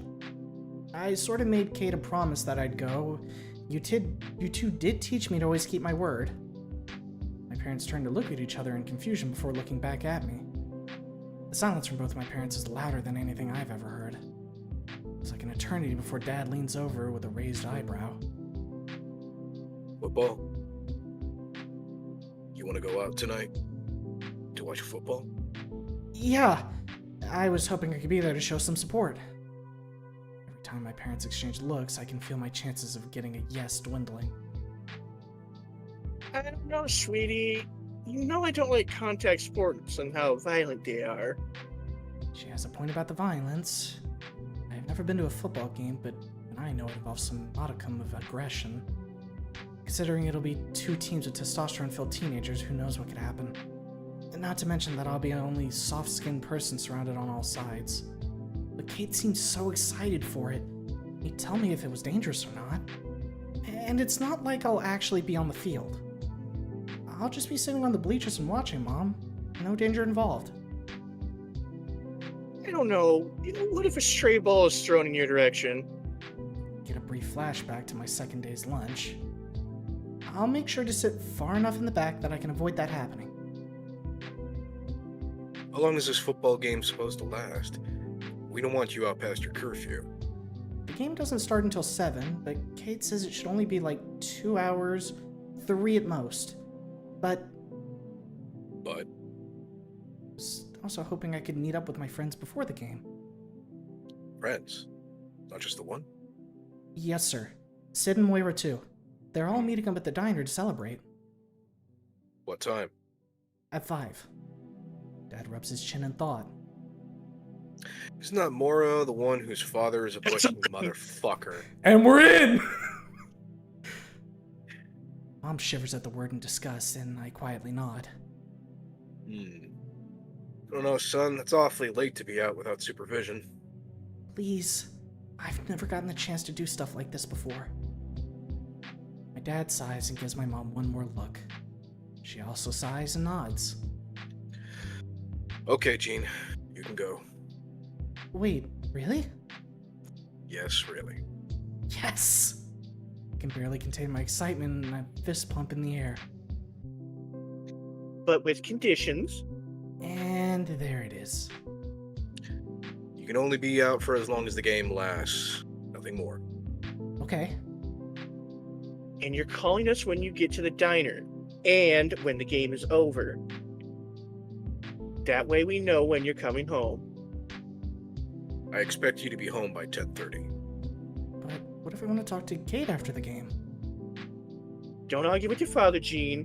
Do you want to go or not? Yes, ma'am. Good. Now get in so we can go grocery shopping. You'll need to finish your homework before you go, too. My mom rolls the window back up, and I stare at my reflection in it for a second. I'm still surprised I somehow managed to convince them, but I'll take it. The back doors unlock, and I climb inside. Now about that butcher shop. Oh, here we go. So, okay, I can appreciate, yes, they are helicopter parents, but they're not so extreme yet. It's not like super unreasonable. It's definitely like, you know, They're definitely trying to be good parents. keep an and I eye can on appreciate things and that. everything, but they're, especially given that this is like Jean's first time, you know, being outward, it seems, and like going to do things. I think the dad kind of especially can like recognize like the healthiness of like what's going on with like the friends. I'm clocking it.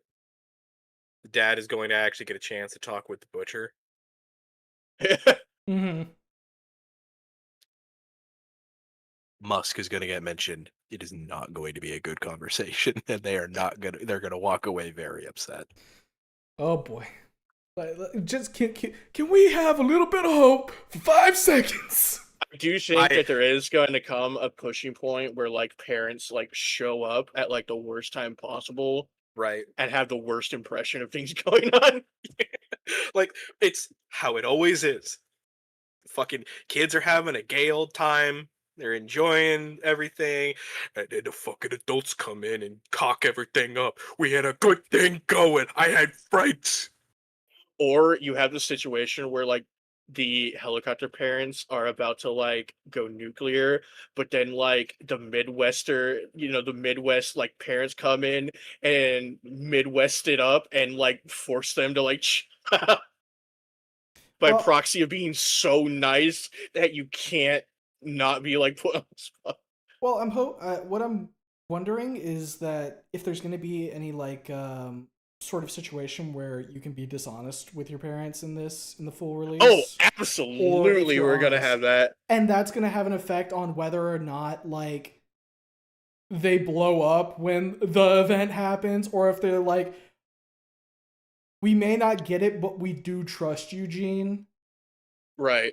Like I can already see like the writing on the wall of there's gonna have to be some fibbage to the parents at some point. It'll be interesting to see how it plays out, because as we've just established right now, they can be like reasoned with. You know, they aren't like to such a degree where it's like, no, you can't go out. That's too late. They're like, I'll put it this way, you want to be out of- a teen, we'll let you, but we have some conditions that you need to meet in order Right. for both I'll put parties it to this be way. satisfied. Out of all of the like snoot parents that, as little as we know, most of them, these ones are probably the most likable so far. They're It's also the most here. interaction. Yeah. They're the ones we Yeah. get the most interaction with. That we get to see that they're here. Inkos don't exist. Anons essentially fucking want Shipped to him neglect off. him. Yeah. Yeah. And oh fuck, what are we? Nua's dad, like they his have mom an is there understanding. too. She hasn't been like introduced in the new demo yet, but I see. both of his parents will be present. Okay, I imagine there's going to be something going on at home. I think he's supposed to have a good relationship with his dad, but it's more like an understanding. It's like a little bit rocky, but he does have like a present dad. Yeah. Yeah. Oh yeah, and then devlog. Father is an alcoholic. Oh, rad! So fucking cool. Yeah, I haven't kept up with the devlog one beyond what we had played, so Yeah, same. Yeah, in the last demo we played, like it ended on like a phone call where he was like, "Dad, are you fucking drinking again?" yeah, I was given that one time because like they seemed like they were making pretty like rapid fire progress on it. I was figuring I'll just hold on that one until the full release is out. Yep. Right. The choo-choo train chugs on. I have 9 minutes. After spending some time with my parents and finishing up my homework, I'm on the road again. I'm On still the road in shock again. that I managed to get permission to go out tonight. Not exactly the level of freedom I wanted, but it's a big step from how things usually go. Maybe Dad is starting to loosen up without the pressure of his job in the city weighing on him. The diner is easy enough to find. It's the only one on Sattler, and I think it's the only diner in town. I know we've talked about it before in the last demo, but man, the art team's killing it. Yeah, it's pretty good. From the outside, it looks like a diner ripped out of a movie. Big neon sign with Casellas written in bubbly pink cursive letters glows in the dim evening light on the roof. Below the main sign is a smaller rectangular one that reads Open 24/7 in a simple blocky font. There's only a few cars parked outside in the parking lot, but nowhere for my bike. Oh well, I guess I can just park it against the building. Before I go in, I check my phone. Awesome. There's plenty of time to hang out before the football game. I push open Yeah! the glass door and immediately get assaulted by the various smells and sounds. The diner is bustling with a mix of high school students in Letterman jackets and a few older locals nursing coffee cups. There are smells of frying bacon, freshly brewed coffee, and something sweet. I think it's apple pie. Oh, dude, this reminds me of like the diner I used to like frequent as a kid, like up the road from me. We had this. It's like I don't know if it's like outside of my state, but it's like a chain place called Chubby's, and it's like a 50s like aesthetic diner like this, where it's got like the 50s like rock and roll bebop. The nostalgia. I would love to live in a place like this. I sure am now. Hey, Gene, over here! I spot Cade in the corner booth turned around, waving me over. Moira and Sid are sitting across from him. Excusing myself past a waitress, I walk over to join them. Sid is slumped against the back of the booth, looking half asleep. Moira is beside him, stacking creamer cups and sugar packets into a small architectural wonders. Hey guys! Glad you can make it. Come on, sit down. Cade pats the empty space next to him, a clear invitation that I am more than happy to accept. When I slide into the booth, the vinyl squeaks under my weight. It makes a less than flattering noise, however.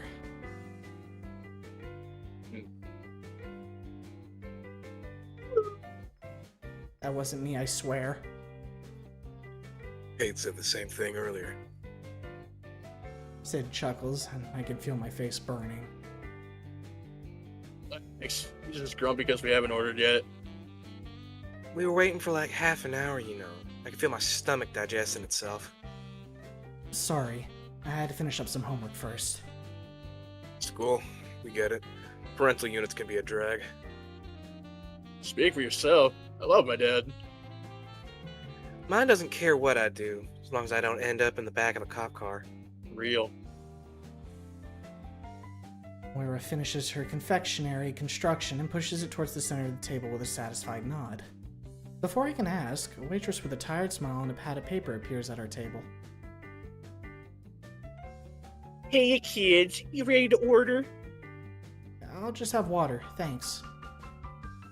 You sure, hun?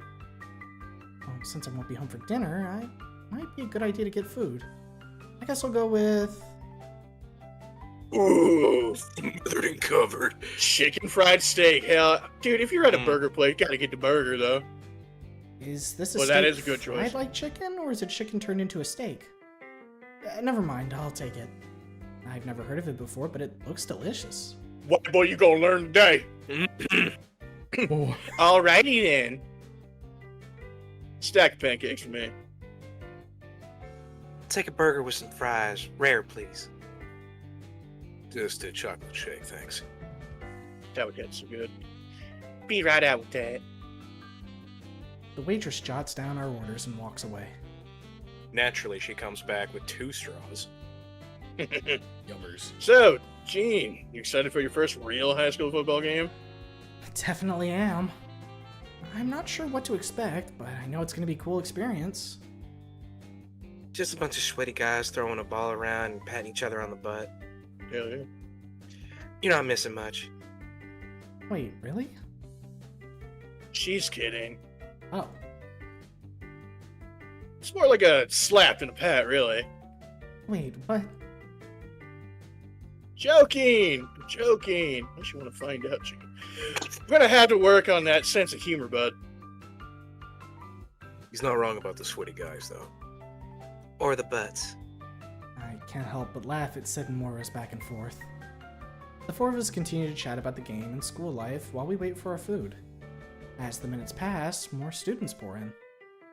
What was a quiet buzz of conversations has turned into a storm of chatter. Wow, this place got pretty crowded fast, huh? Yep, this is one of the local hotspots. Okay, so my town definitely has that too, where we have like a burger joint that's like right next to a high school, and you can bet your sweet ass that as soon as school gets out, all the kids are just fucking lurking around the place. It's the local haunt. Yep. Since tonight is the first game of the season, everyone's excited. As if summoned by the mention of football game, random students started appearing on to cheer Cade. Look, Cade. You're gonna do great! Beat the shit out of those loser ass Rexes! Someone became Mr. Popular this year. I guess being the quarterback comes with benefits. When I look back at Cade, he's staring at a waving group of girls. Moira leans over and snaps her claws by his head to bring him back to the table. What? Oh, yeah, sure, I guess. Hasn't even played yet, and he's already got groupies. Cade brushes his knuckles off on his letterman with a pleased look plastered on his face. Our waitress finally makes it back to our table with our food, looking more frazzled than when she left. Here you go, kids. Sorry about the wait. It's a madhouse in here. Give a holler if you need anything else. It's a good thing we got here when we did, huh? Yep, definitely dodged a meteor there. What? Brother. What did you just say? I said we dodged a meteor. You know, meteor dodgers? Oh! You actually said it, my god. I'm almost impressed at the audacity. What? What are you guys talking about? You can't say that kind of stuff, man. Guys, seriously, what are you talking about? You can't just say Meteor Dodgers, Gene. It's racist. What? Skyrim meter goes up to 3. When did meteor dodger become a racial slur? Dude, keep your voice down. When did it become a slur? It's always been one. Where the hell have you been? I've literally never heard it used like that before in my life. Hold on, now I'm curious. What did you think it meant? Literally dodging a meteor. Like avoiding a catastrophe or something bad. And where did you hear this from? My mom? Oh. She's always said it meant a more serious version of dodging a bullet. Oh. Oh. What? That would explain it. Yep. Huh? Dude, we totally forgot you've never gone to a public school. What does that have to do with it? You sweet, innocent child. I don't know what's going on anymore, and I'm too scared to ask. Don't worry about it, man. Just don't say that from now on, okay? Okay, sure. He is so lucky to have these friends. Wait, is that why you told me not to say trig?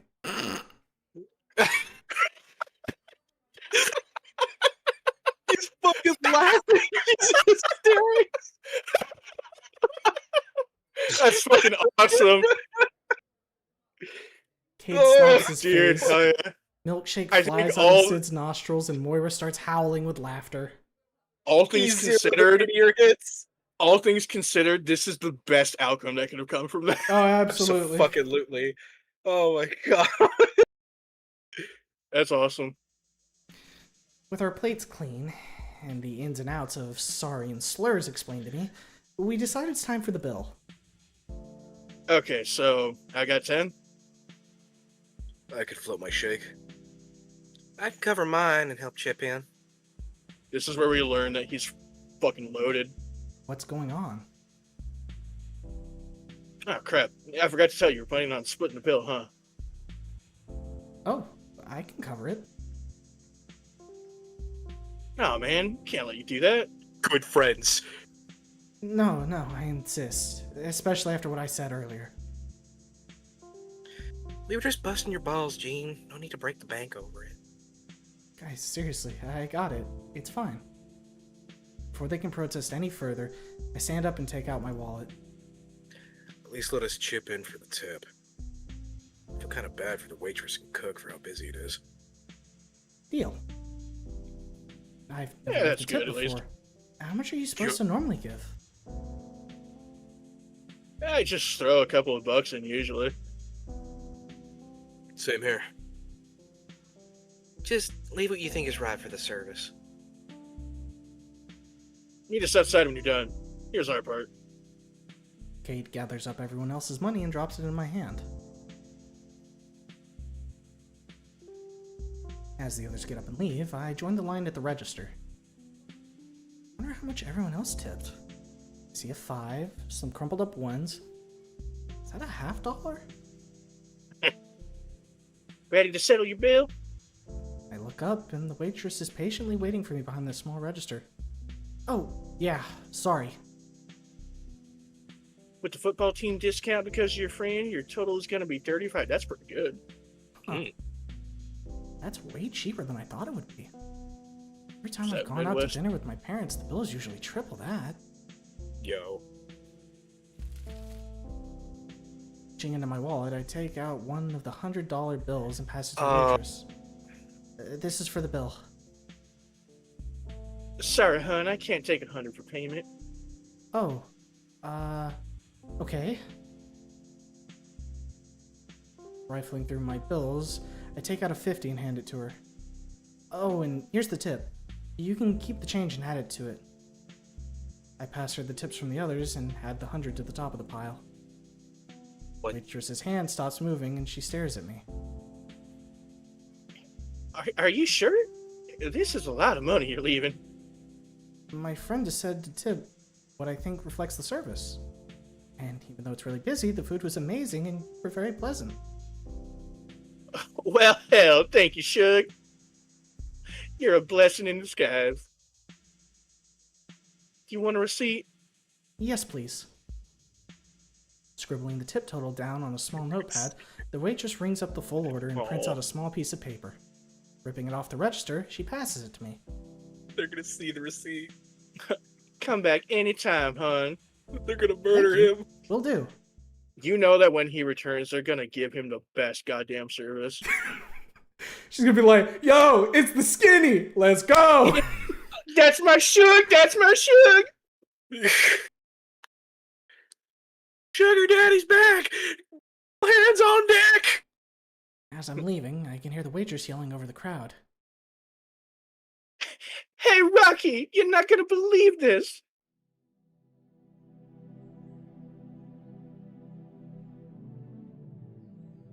There you are. We were just about to split up. Two aren't going to the game? Me and Moira already have plans.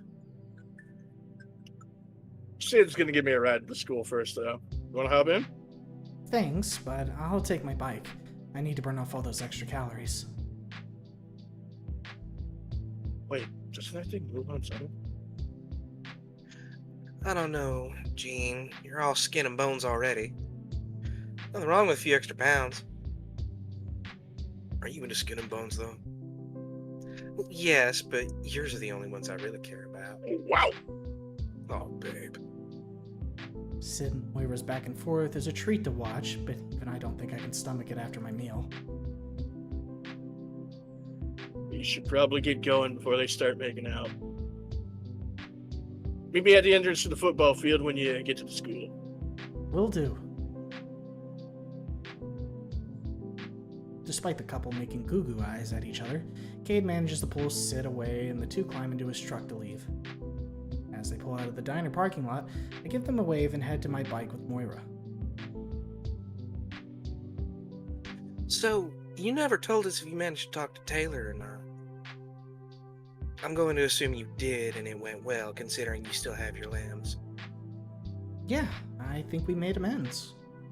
I managed to apologize and give her a notebook, so we should be good. I think.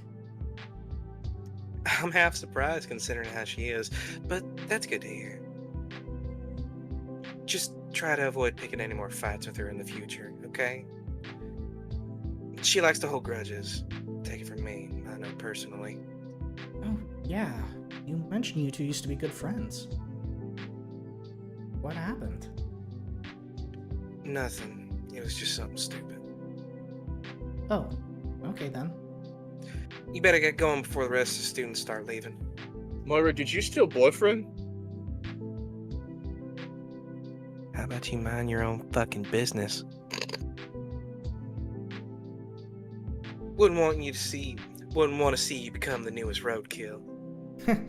Yeah. See you later, Moira. I've never taxidermied skinny before. Itching to try. Let's not. Hopping on my bike, we give each other a goodbye gesture, and I pull out of the parking lot and head to the first football game.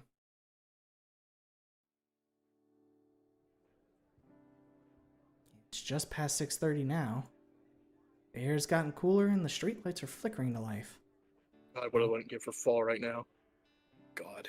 Even though I left quickly, the traffic managed to not only catch up, but beat me here. I can't even count how many times I was almost hit by someone speeding down the road, but at least I made it in one piece. So long as Johnny Law ain't around, 35 is a suggestion. To my knowledge, there are no bike racks near the football field, so I had to stop by the usual spot to park my ride. Fastest way to the football field is by cutting through the student parking lot. But just like the diner, it's absolutely bustling with activity. Everywhere around me sounds and looks like a small party. Cars are blasting music, students are running all over the place and yelling. I swear I can even smell something like alcohol in the air. Is someone grilling steaks? Yeah. Just as I'm passing a particularly rowdy group, a familiar voice calls out and snacks my attention. Gene, over here. Hey, Cade. Turning around, I spot Cade sitting on the tailbed of a truck. Hopping down from the truck, Cade breaks off from the group to meet me halfway. Glad you made it, man. Here's your ticket, as promised. When I look at the ticket, I see the price tag slapped right below where it says Admit 1. $15? Football games aren't free?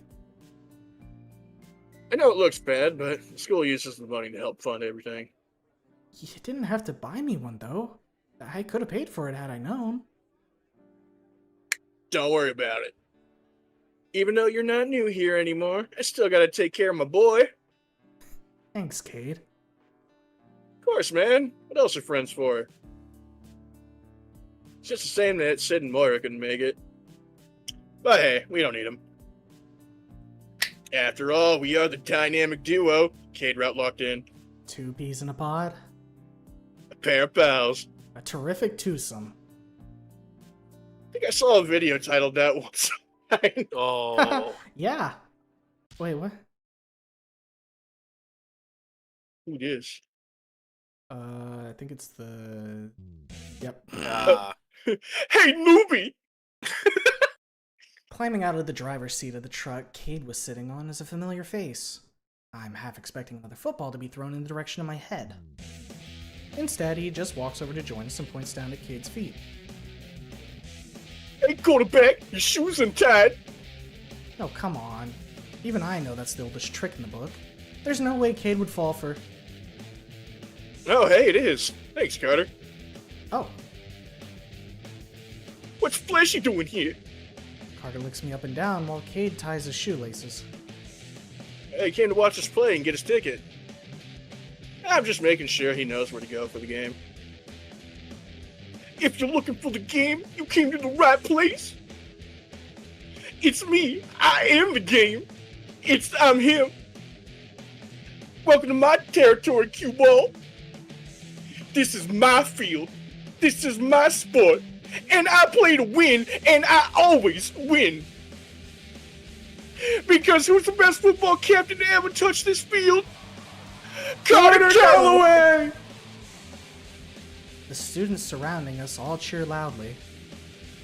And what school is going to go undefeated? Fossil High! Those losers at Gads County High are sick in the head if they think they're taking us down. And I have just the medicine for them. 2 CCs of whoop ass. The football team, including Cade, erupts into cheers and applause for their team captain. I have to admit, I'm actually impressed. The guy might be a jerk, but his ability to raise morale is nuts.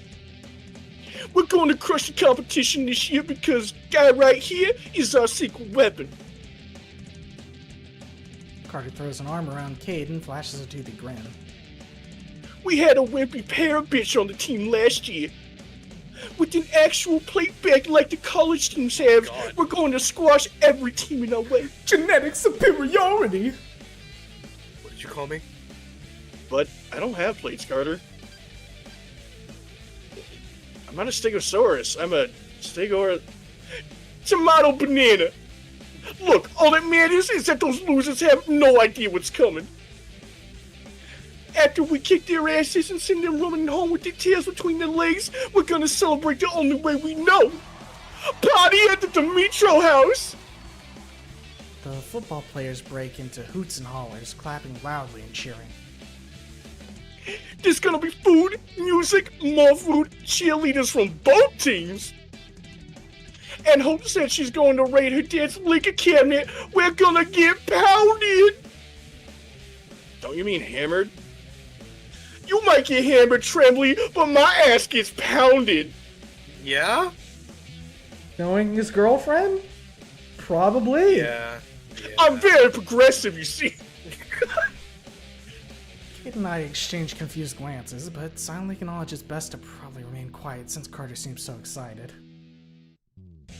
Yeah, we're gonna get our asses pounded. Kermit? A squat boy shoves his way past the crowd and excitedly waddles over to us. Oh. My God. You have to just give him the Kermit voice. You gotta continue. Hold up. It's best not to think about it. I don't think you've met Barnaby yet. No, I don't think so. Hey, how you doing? You can call me Barney. Everyone else does. Great. Eugene, yeah? Seen you around town a few times. Nice bike. Looks expensive. Thanks. The brand is a bit pricey, but at least it's reliable. Are you on the football team too, Barney? Yeah. Waterboy. I'm the Senior Executive Vice Coordinator of Competitive Athletic Hydration Logistics, Electrolyte Replenishment Strategy, and Sunlight Fluid Distribution Infrastructure. I have no idea what any of that means, but he looks so proud. Get the fuck up, Bonnie! Sorry, Carter. He's the team's water boy. Hey, from what I've heard, even water boys play an important role. Even Herbert Hoover was a water boy, you know? Don't patronize me. I'm sorry, I didn't mean to. I chose to be a hydration distribution engineer. You know why? Because it's the most important role on the team, second only to the mascot. I'm pretty sure the captain and quarterback are the most important roles, but okay. You're just second fiddle, Trembly. Everyone knows Carter is the real star. Before Cade could argue, a sharp whistle screech pierced the air and all heads turned. Oh. Alright, ladies, locker room, get your pads on, let's go! Barnaby, get me a drink! That's our song, QB! Get your ass in gear! Pay attention during the game, Crow Dome! You might learn a thing or two about how to be a real man! Slamming a scrawny fist into Cade's shoulder, Carter rushes off with Barney in tow. Cade turns back to me and flashes a guilty smile. Sorry about that, they're a little abrasive. So I've noticed. Carter's a decent enough guy once you get to know him, though. Barney, well, he can be funny. Sometimes. Despite his attempts to convince me otherwise, I've got a hard time believing I'll be getting along with either of them. Right. Hey, don't you need to get ready? Oh, shit, yeah. Root for us. I'll see you after the game. Smooch on the cheek. He slaps a palm on my shoulder and rushes to meet his teammates. Once he's gone, I look down at the admission ticket still in my hand. I better find a good spot to sit before they're all taken.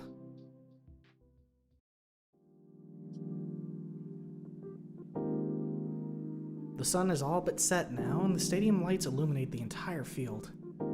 Despite the school's size, the stands are surprisingly packed to the brim. Not just students, but adults and kids occupy almost every spot available.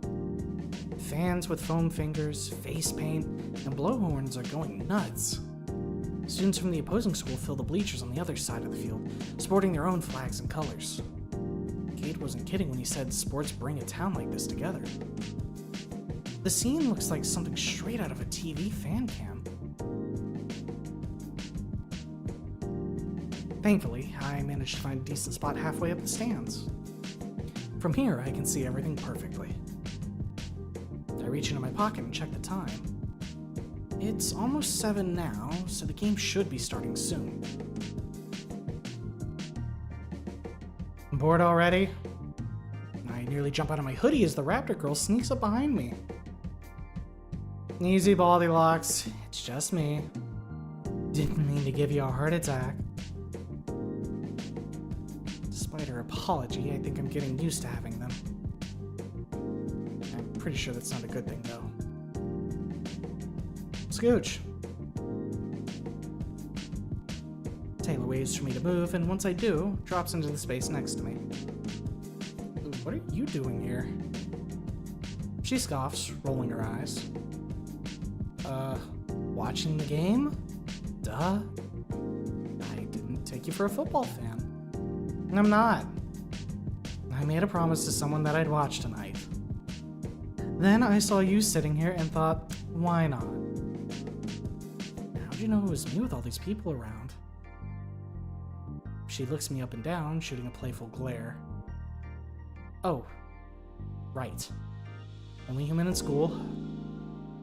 I'm really underestimating just how much I stand out. How'd you get past the crowd at the entrance? I hopped the fence. I was gonna watch from back there. She juts her thumb towards the woods with a smirk. There's a better view out in the tree line. Huh. I never thought of that. Fewer people, less light pollution. Spot to sit not covered in sticky soda. Yeah, it's a pretty good vantage point usually, but today something just kept blinding me. You should probably consider wearing a hat sometime. Well, why is that? Your smooth-ass head and stadium lights don't mix well, dude. I should start calling you Lighthouse with how shiny it can get in the right lighting. That's a good one. You're just jealous of my dashing good looks. Dashing. Yeah, your hairline sure dashed away. Chad, is this Riz? She It reaches over. certifiably is. She reaches over and playfully taps the top of my head before I swat her hand away. A chilling breeze sweeps the bleachers, catching us in its rampage. Ugh. Taylor shrills, and I shiver as a small chill runs down my spine. When I look over at Get our Taylor, boy she's Beanie. practically shaking. I think I've got just the solution. Taking off my hoodie, I offer it up to her. Yeah, we're in. Here. What? You look cold. Yeah, no shit, 'cause I am. Then take it. What a gentleman. What about you? I'll be fine. Perks of being warm-blooded, I guess. I'm burning off an earlier meal. I'm not a lizard, jackass. Just cold sensitive. Sorry, but you should still take it. I'm not taking your hoodie, Gene. Please? I insist. Fine, damn. If it'll shut you up, give me the damn thing. Taylor eventually relents and snatches it from my hands. Baka. Yeah. After another few seconds of consideration, she slips it over herself. She still looks grumpy, but at least she's not shaking anymore. Better? Shut up. Yeah. I didn't think we'd get molested by the weather so soon. Molested? That's certainly a way to phrase it. Alright. I forget you're an autist. Well, I am not. She giggles and her sly smirk turns into a genuine smile. Relax. I'm just fucking with you. I appreciate it. Thanks. You're welcome. Sorry if it smells. Taylor Taylor shakes her head, poking her hands through the loose-fitting wrist cuffs. Nah, it's fine. I might bust your balls every now and then, but at least you don't reek. If you did, I'd have already ditched you a long time ago. Oh, like bullshit. So I guess I'll stick around. She likes to smell chicken steak. We got the right choice. Oh, dude, if we hadn't chose the chicken steak, we'd be a big ol' L right now. Yeah. Fucking Joshua Miguel had her playing with her hair. Coach, do something! Ref! I'd be more than They're happy. calling it the greatest play of all time. We win these. We take those. We take those. I'd be more than happy to keep you company if you do. My father raised a gentleman, after all. Okay, don't do that though. Taylor No, he laughs didn't. again. A retarded gentleman, but a gentleman nonetheless. Works for me. Hey, look, I think it's starting. Taylor points, and I follow her finger. Down on the field, both teams march out on the grass. Both sides Ooh, look his eager to riff. claim their school's first victory of the season. If it wasn't for the referee, they'd probably be tearing each other apart. I can make out which player is Cade from his tail poking out of the football gear. You know, I imagine that being a fucking Taro on the football team, it's gotta be an upward battle because one, you're fucking brittle, hollow bones, and two, if you slam those wings, ooh. Triceratops Well- coming over to beat your ass. Well, I would imagine soccer is more of a The terror sport. Triceratops is, I'm built Uh-huh. for this. Decided by Fucking coin Brazilian toss. fang. Go!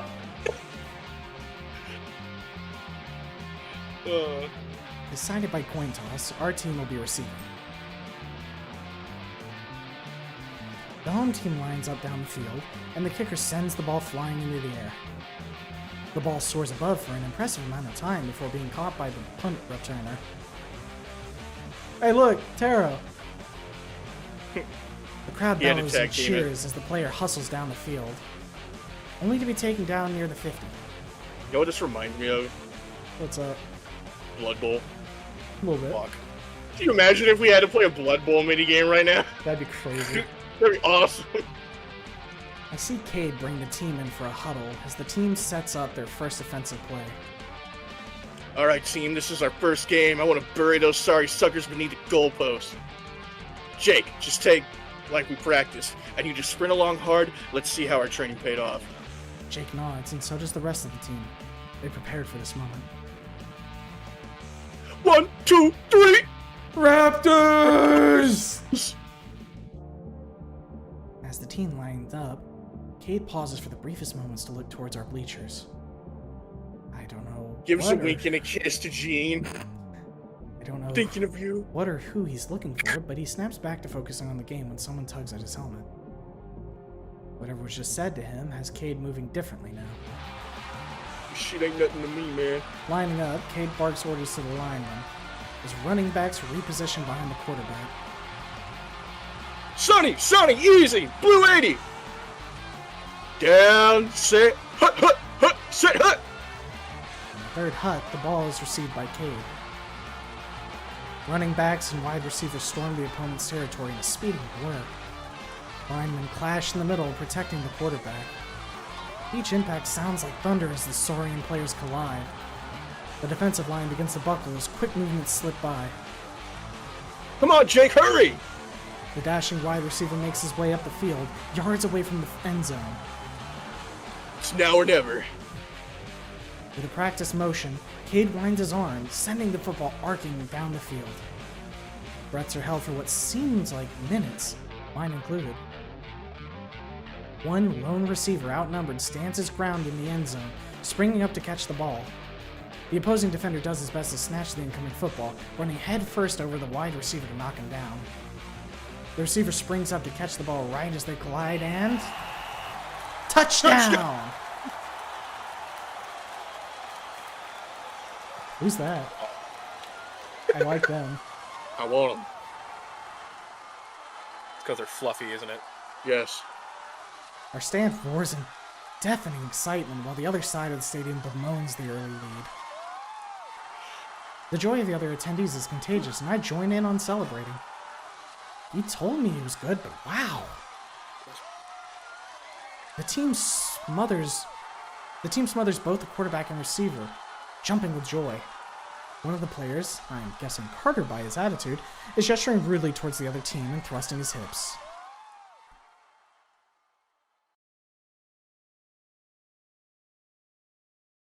Morale soars as the very first play set the benchmark for the rest of the game. True to his word of a swift win, the game only lasted 2 hours. It was a complete and total victory, with our team winning 42-6. Holy Damn. shit! Taylor kept me company during the whole thing, the two of us conversing during the downtimes. I had no idea football was so cool. I can see why this town loves it. Yeah, it has its moments. I just like seeing them beat the shit out of each other, if I'm being honest. I heard that last year a student threw a can at someone's head, and it started a 30-person fight. They had to call the cops to break it up. Whoa. Yeah, it ended with some kid named Jimmy being sent to the hospital. They say he ended up with half a tail, a cracked skull, and a shattered spleen. Wait a second.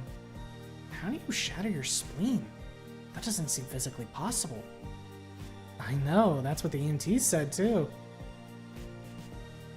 Before I can ponder the anatomical logic of her story, the stormy thumping of cleats lets me know the football team is right around the corner. One by one, the players run out into the parking lot to applause and cheer. Some high-five each other, and one of them grabs a fistful of dino butt from the other. Is that how they celebrate? Oh god, there's so much butt slapping happening. They're so aggressive! Cade rushes up to me through the wave of players, a gleeful smile washed over his beak.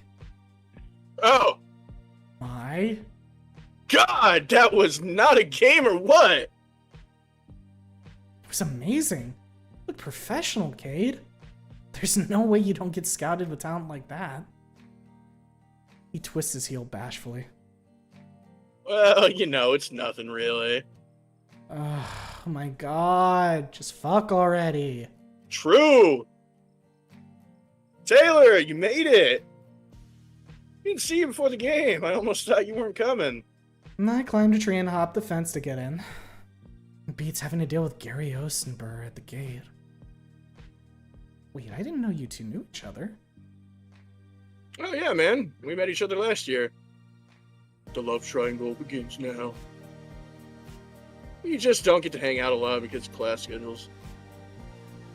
Thanks for showing up to watch, though. Means a lot. Yeah, well, I promised you I would, right? You did pretty good out there. What can I say? I'm the star quarterback. Me on the team, it'll be win after win.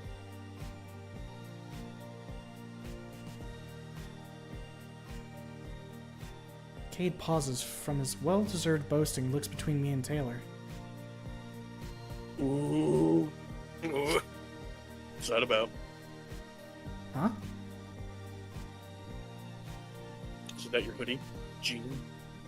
Oh, yeah. She looked cold, and I figured since I was already wearing something warm, I'd lend it to her. Huh. Okay then. What was that look for? Ooh. Anyway, did you guys see that pass in the third quarter? It was huge. Carter totally bodied that guy and... Wait, when? I don't remember that. Sorry, we must have missed it. Taylor was showing me something on her phone, and by the time we looked up, you guys had scored, I think. Ouch. Just nod. Just smile and nod. Don't. Oh. Clenched teeth. Oh. Yeah, it's cool. Don't worry about it. There's plenty more games for cool stuff to happen. And more chances for someone to get absolutely wrecked. These two get along surprisingly well. I had no idea they were friends. They seem like total opposites. Cade's so extroverted and Taylor is Well, she's just tough to get to know. Wonder if there's something going on between these two, like Sid and Moira. You don't say. Couldn't be. They don't seem the types. Though Really? Sid and Moira also have opposing personalities. Kay did say he was happy she watched the game. And she did say she promised him. They've also known each other since last year, so maybe... Right, Gene? Yeah, what? Sorry, I was thinking about swings. Nice. I was talking about the winning play. It was awesome, right? Oh yeah, that touch goal sure was an ace. Well, I almost forgot how dense you are. Appreciate the effort, bud, but please don't ever say stuff like that again. You got it. So hey, me and the team are going to go with Carter to that party tonight to celebrate. I'm going to pregame at the tailgate party here first, you guys want to come? Hard pass. Every time I'm near that idiot, I can feel my IQ being drained. Gene? I checked my phone's clock again. I've got about another hour before I need to start heading home. Yep. Dad said to call as soon as the game ended, but a few more minutes to at least talk couldn't hurt, right? Well... You know what you gotta do. Be a good boy. Nah. Thanks for the offer, but I can't. I have a curfew, and I promised my dad I'd get home after the game ended. Oh, bummer. If you change your mind, you know where to find me, I guess. Hey, Trembling, ditch the losers already!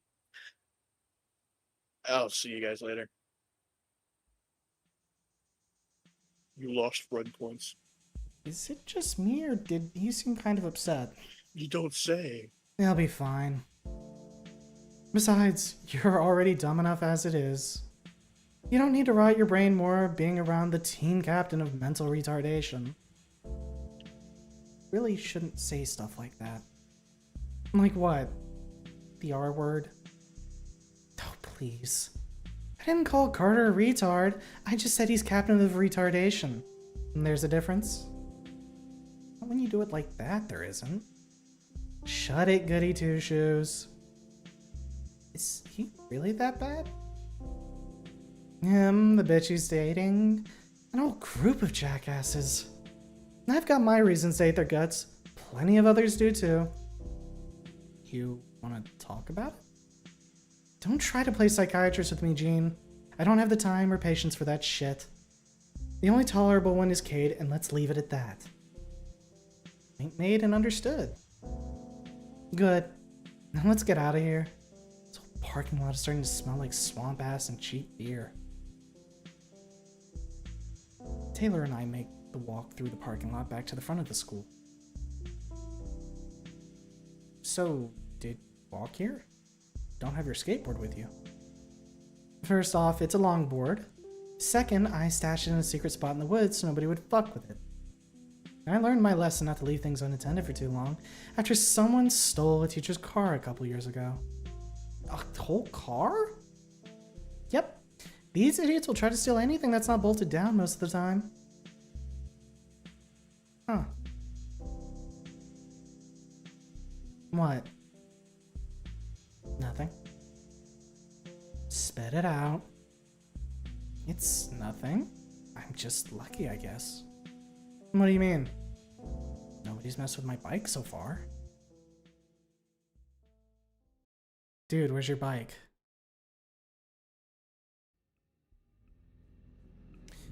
You didn't like your block. You didn't lock your bike up, did you? I've been meaning to, but nobody's touched it so far since the start of school year. And I've been leaving it without a lock for weeks now. No shit, it wouldn't have been stolen during school hours. Anyone that would steal it's probably in class at the same time as you and would get caught in the daytime. Where did you leave it? At the front of the school like I usually do. The bike racks. Hopefully it's still there. And it's not there. I can't believe it. I don't want to believe it. The undeniable truth is right in front of my face, taking up the empty spot where my cyber bike was sitting just a few hours ago. Someone stole my bike. Way to point out the obvious. Not helping. Sorry. My parents are gonna kill me. Hey, it can't be that bad, can it? You have no idea. I had to convince them to let me ride it to school in the first place after weeks of begging. When they find out I let it get stolen, they're never gonna let me ride a bike again. Oh man. How the heck am I supposed to get home?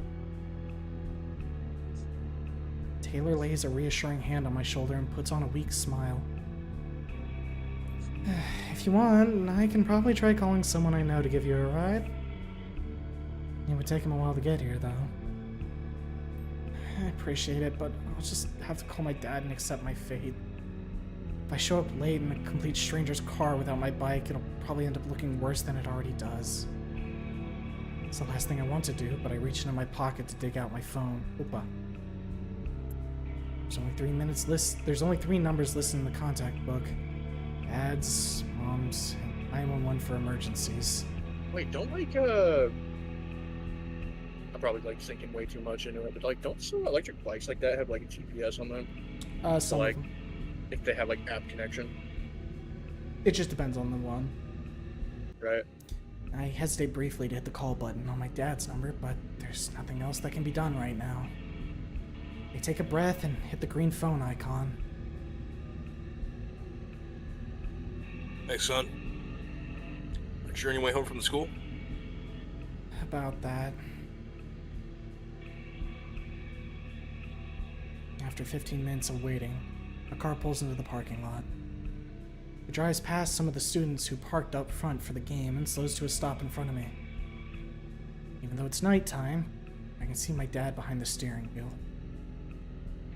Oh man. As I shuffle my way over, I hear the other students as I pass them.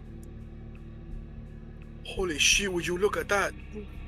That must have cost more than my parents' third divorce. There goes the neighborhood.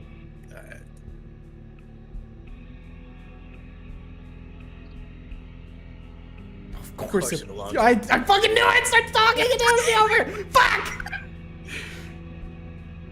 No, I insist, go. Of course it belongs to him. I open the passenger door to see my father's disappointed stare looking back at me from across the seats. Before I climb in, I give one more look back to Taylor. She gives me the saddest wave and starts heading back towards the side of the school that leads to the nature trails. My hoodie! My fucking hoodie! Get it. You have a lot of explaining to do when we get home. I know. Can't believe you let this happen, Gene. I'm sorry. Where's your hoodie? Brother just bought that for you for Christmas. The pit in my stomach that's forming feels like it's turning into a black hole, and I look out at the window in silence as we return home.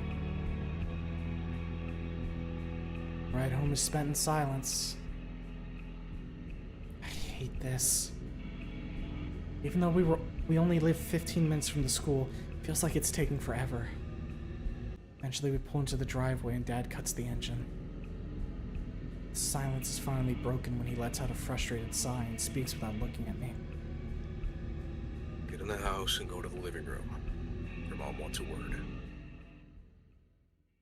Yes, sir.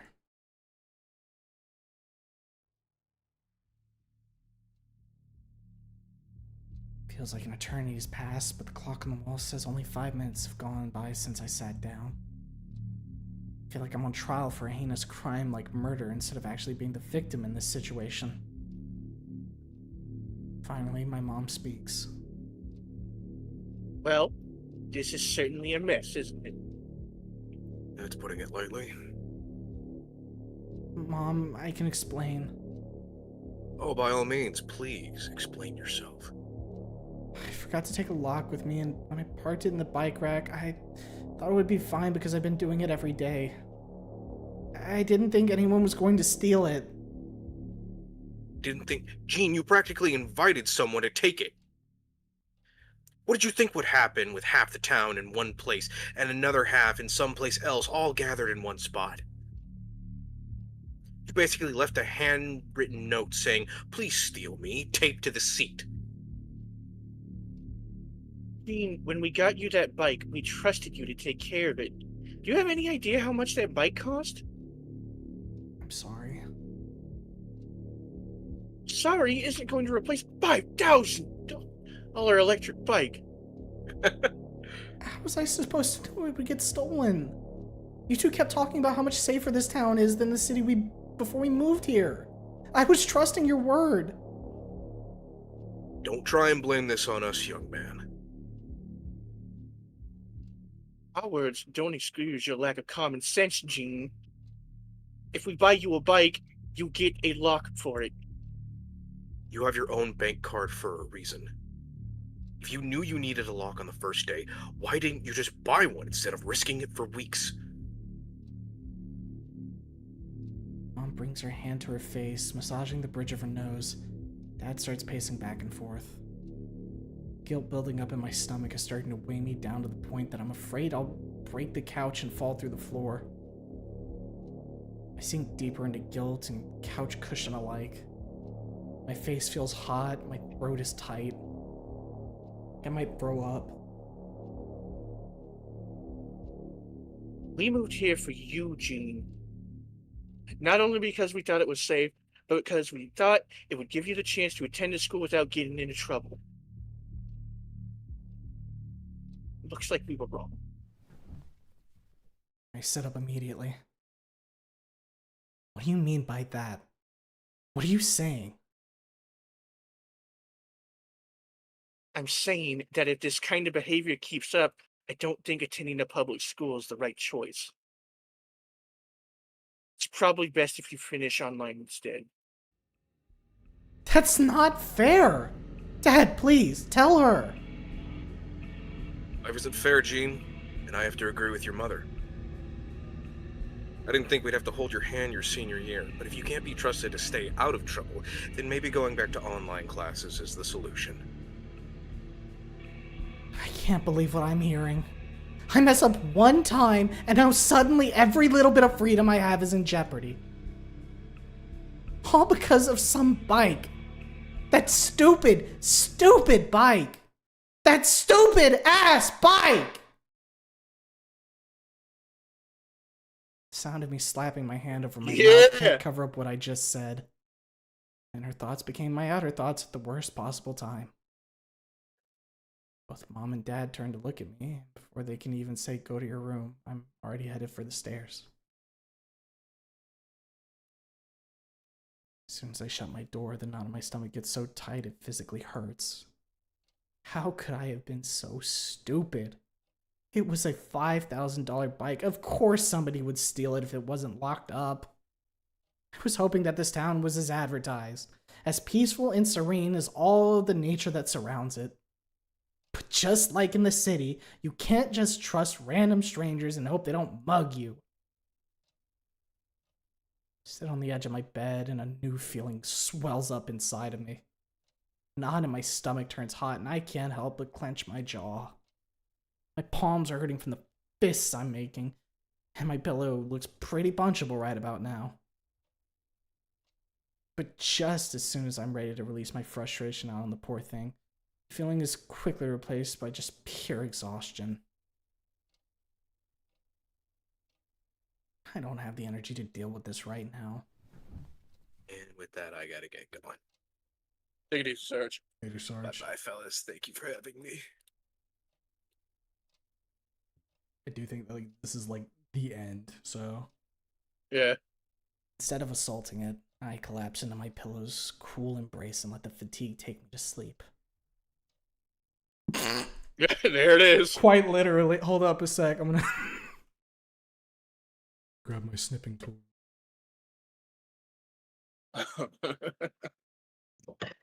Perfectly timed.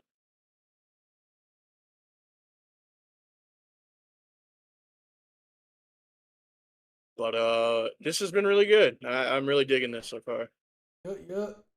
I think the drama going on with our boy is yeah, some good shit. I do like that unlike Snoot or Wani, where they take the the antagonist or slash problem is a verbal sledgehammer in the form of one character. This one, it's got like Yeah. a couple of fingers dipped in a couple different pots. We've got the conflict between, Gene and his parents, and like how much freedom is Gene allowed without, you know, what's the word I'm looking for here? Well, like, how do I put it? Like, this one out of all the Snoot likes we played, especially in like the high school setting, which is most of them, feels like the most what it's like to actually like navigate high school life, especially when you have parents like that. Right. I appreciate that the dude bro who shows you around is going to become the antagonist. That's pretty original. I don't know if he's going to necessarily become the antagonist, but he's definitely going to become a friction point, is what it feels like. Yeah, I doubt he's gonna be an antagonist, but I can definitely like there's gonna be like depending on how you navigate it, you can really like blow your friendship with him, or you know, you two come to some kind of understanding. It would be interesting to see. So you know how like the other Snoot game and Wani both have like the point system for both yourself and your love interest. Hmm. I wonder if there's going to be something a bit more elaborate where you have yourself, Taylor, and Cade. So Like, keeping the I friendship imagine with also Cade, like building and- trust with your parents. well, that's the one I'm meaning when I say Gene, right? right. It will become a main conflict in the story. The love triangle is basically our selling point. Well, there you go. Straight from Well, the horse's mouth. it does seem like it's gonna be a pretty central thing. I do also appreciate how the parents aren't super unreasonable. Like, sure, bit overbearing. That makes sense. But like, But if you can understand where they're coming right, from. like your kid comes home and says their $5,000 bike has been stolen because they neglected to buy a lock despite knowing that they should buy a lock, yeah, you'd be kind of pissed. Yeah. Now, you can also recognize that saying maybe you shouldn't go to public school at all is an overstep, but that's part of the point. There is that give and take where there is some rationality behind it, but we're going too far. It's the conflict feels, how do I say it, very believable rather than forced. Organic, right? Right. Like, it doesn't feel like Where the parents are being assholes to be assholes. It's just that right. this is how they've raised Gene up to this point. There hasn't been issues with that. Why would it start now? Right. Which like again, no like disrespect to any other projects or anything.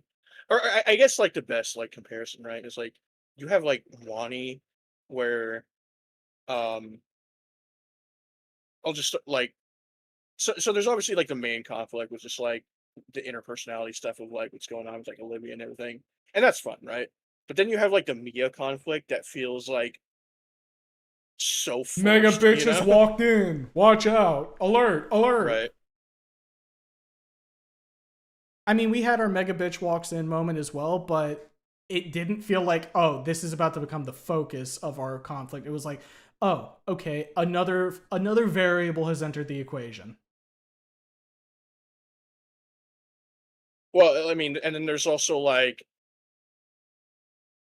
we understand a little bit of just the dialogue we've heard that there's like some history to this bitchiness, Right. you know. This got some layers. Um, all that to say, this has been very good. You guys are cooking. Yeah, I mean, walking into these I'm thoroughly stories, invested. given we've already done song and dance of, human male, anthro female, school, play, right? it's good to see the differences that are taken with that formula and making it something that is compelling and worth doing. Because if it was just the same thing as like fucking Snoot or Wani again, it would be like, okay, Right. cool, but Well, we how been do I here. put it? Like, school in the other ones feels more like a backdrop, whereas it actually feels like it and the town itself really leans into where it's setting.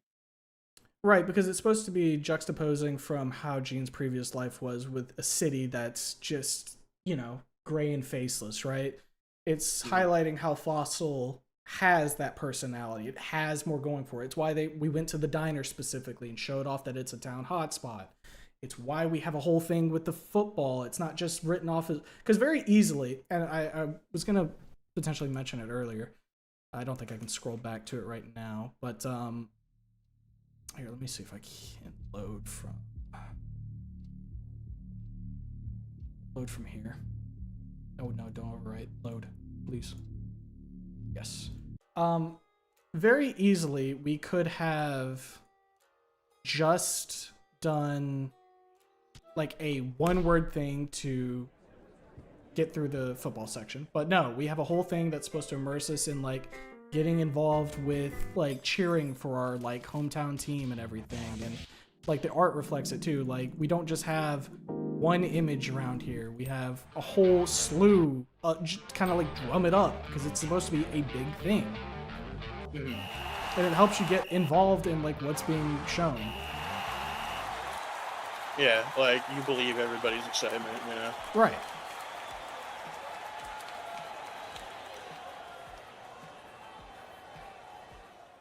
And I mean, hell, man. You know what? Another thing this like does really well is like I'm getting like hit with like so many like school member berries. Yeah. Of this kind of like shits hanging out after school and just bullshitting and the experience. Yeah. It is very nice. I mean, from what we saw in the alpha, man, it sounded like it was going to be hard to really get on Taylor's side. But I'd say it was done well enough to where it's like, okay, you can just say you caught her on a bad day, you ran into her, she was pissed off. She's rough, but not crazy. You know? Right, like she can't be reasoned with, you know what I mean? Like when we talked with her and we're like, hey, I'm sorry about pulling your tail, you know I'm a fucking idiot. I also, here's your notebook. And she was like, okay, you're obviously not a bad guy, you know? Maybe I gave you too much shit at the beginning. You're still fucking dumb, but let's work this through. Backgrounds in this game are very good. It helps feel alive. Unlike Snoot, that city is non-existence, especially with a big part of Anon as a character. Is how low income he was. Yeah, I mean, it's very much. It feels like it's definitely going to flesh out more of Fossil as well as we go. What are you going to say? Yeah, like the setting feels alive, if that makes sense. Right. And I mean, that's one thing that I believe we always critiqued about Snoot and Wani is that while it gets its main cast going well, it doesn't pick up on the supporting characters well enough, and there isn't a lot really going outside of things. Right. That also, like the supporting cast is great. Like, I like how we're learning about stuff going on with people without being like too front loaded with anything. But also, it feels very natural how they're like just shooting their shit about different stuff, and it, you know. Right. 28 chapters are planned. I'd estimate full release within the next 1.5 years, hopefully less. Not going to make promises. That sounds about right. So, I mean, given how long we've been playing right now, if this is chapter 5, I would assume. What you'd call it probably like two maybe and a half hours each session we did. I reckon. So. You'd be looking another at like thing that I appreciate that I like. I really like this main character, and I like the consistency with his writing of he's not a social idiot, but he does have some things to iron out. A lot of it comes down to he just lacks knowledge Right. socially. Like, he understands generally how social dynamics are supposed to go. He just, you know what it is? Lack of experience. That's what I'm looking for there. Yeah. Because as he's spending more time with people and, like, getting to know the ins and outs of everything, he's getting better at it. I mean, like, they were chumming it up at the football stadium. Like, it's literally just the instance of our boy was not given the chance to shine yet. Right. And he's growing into it.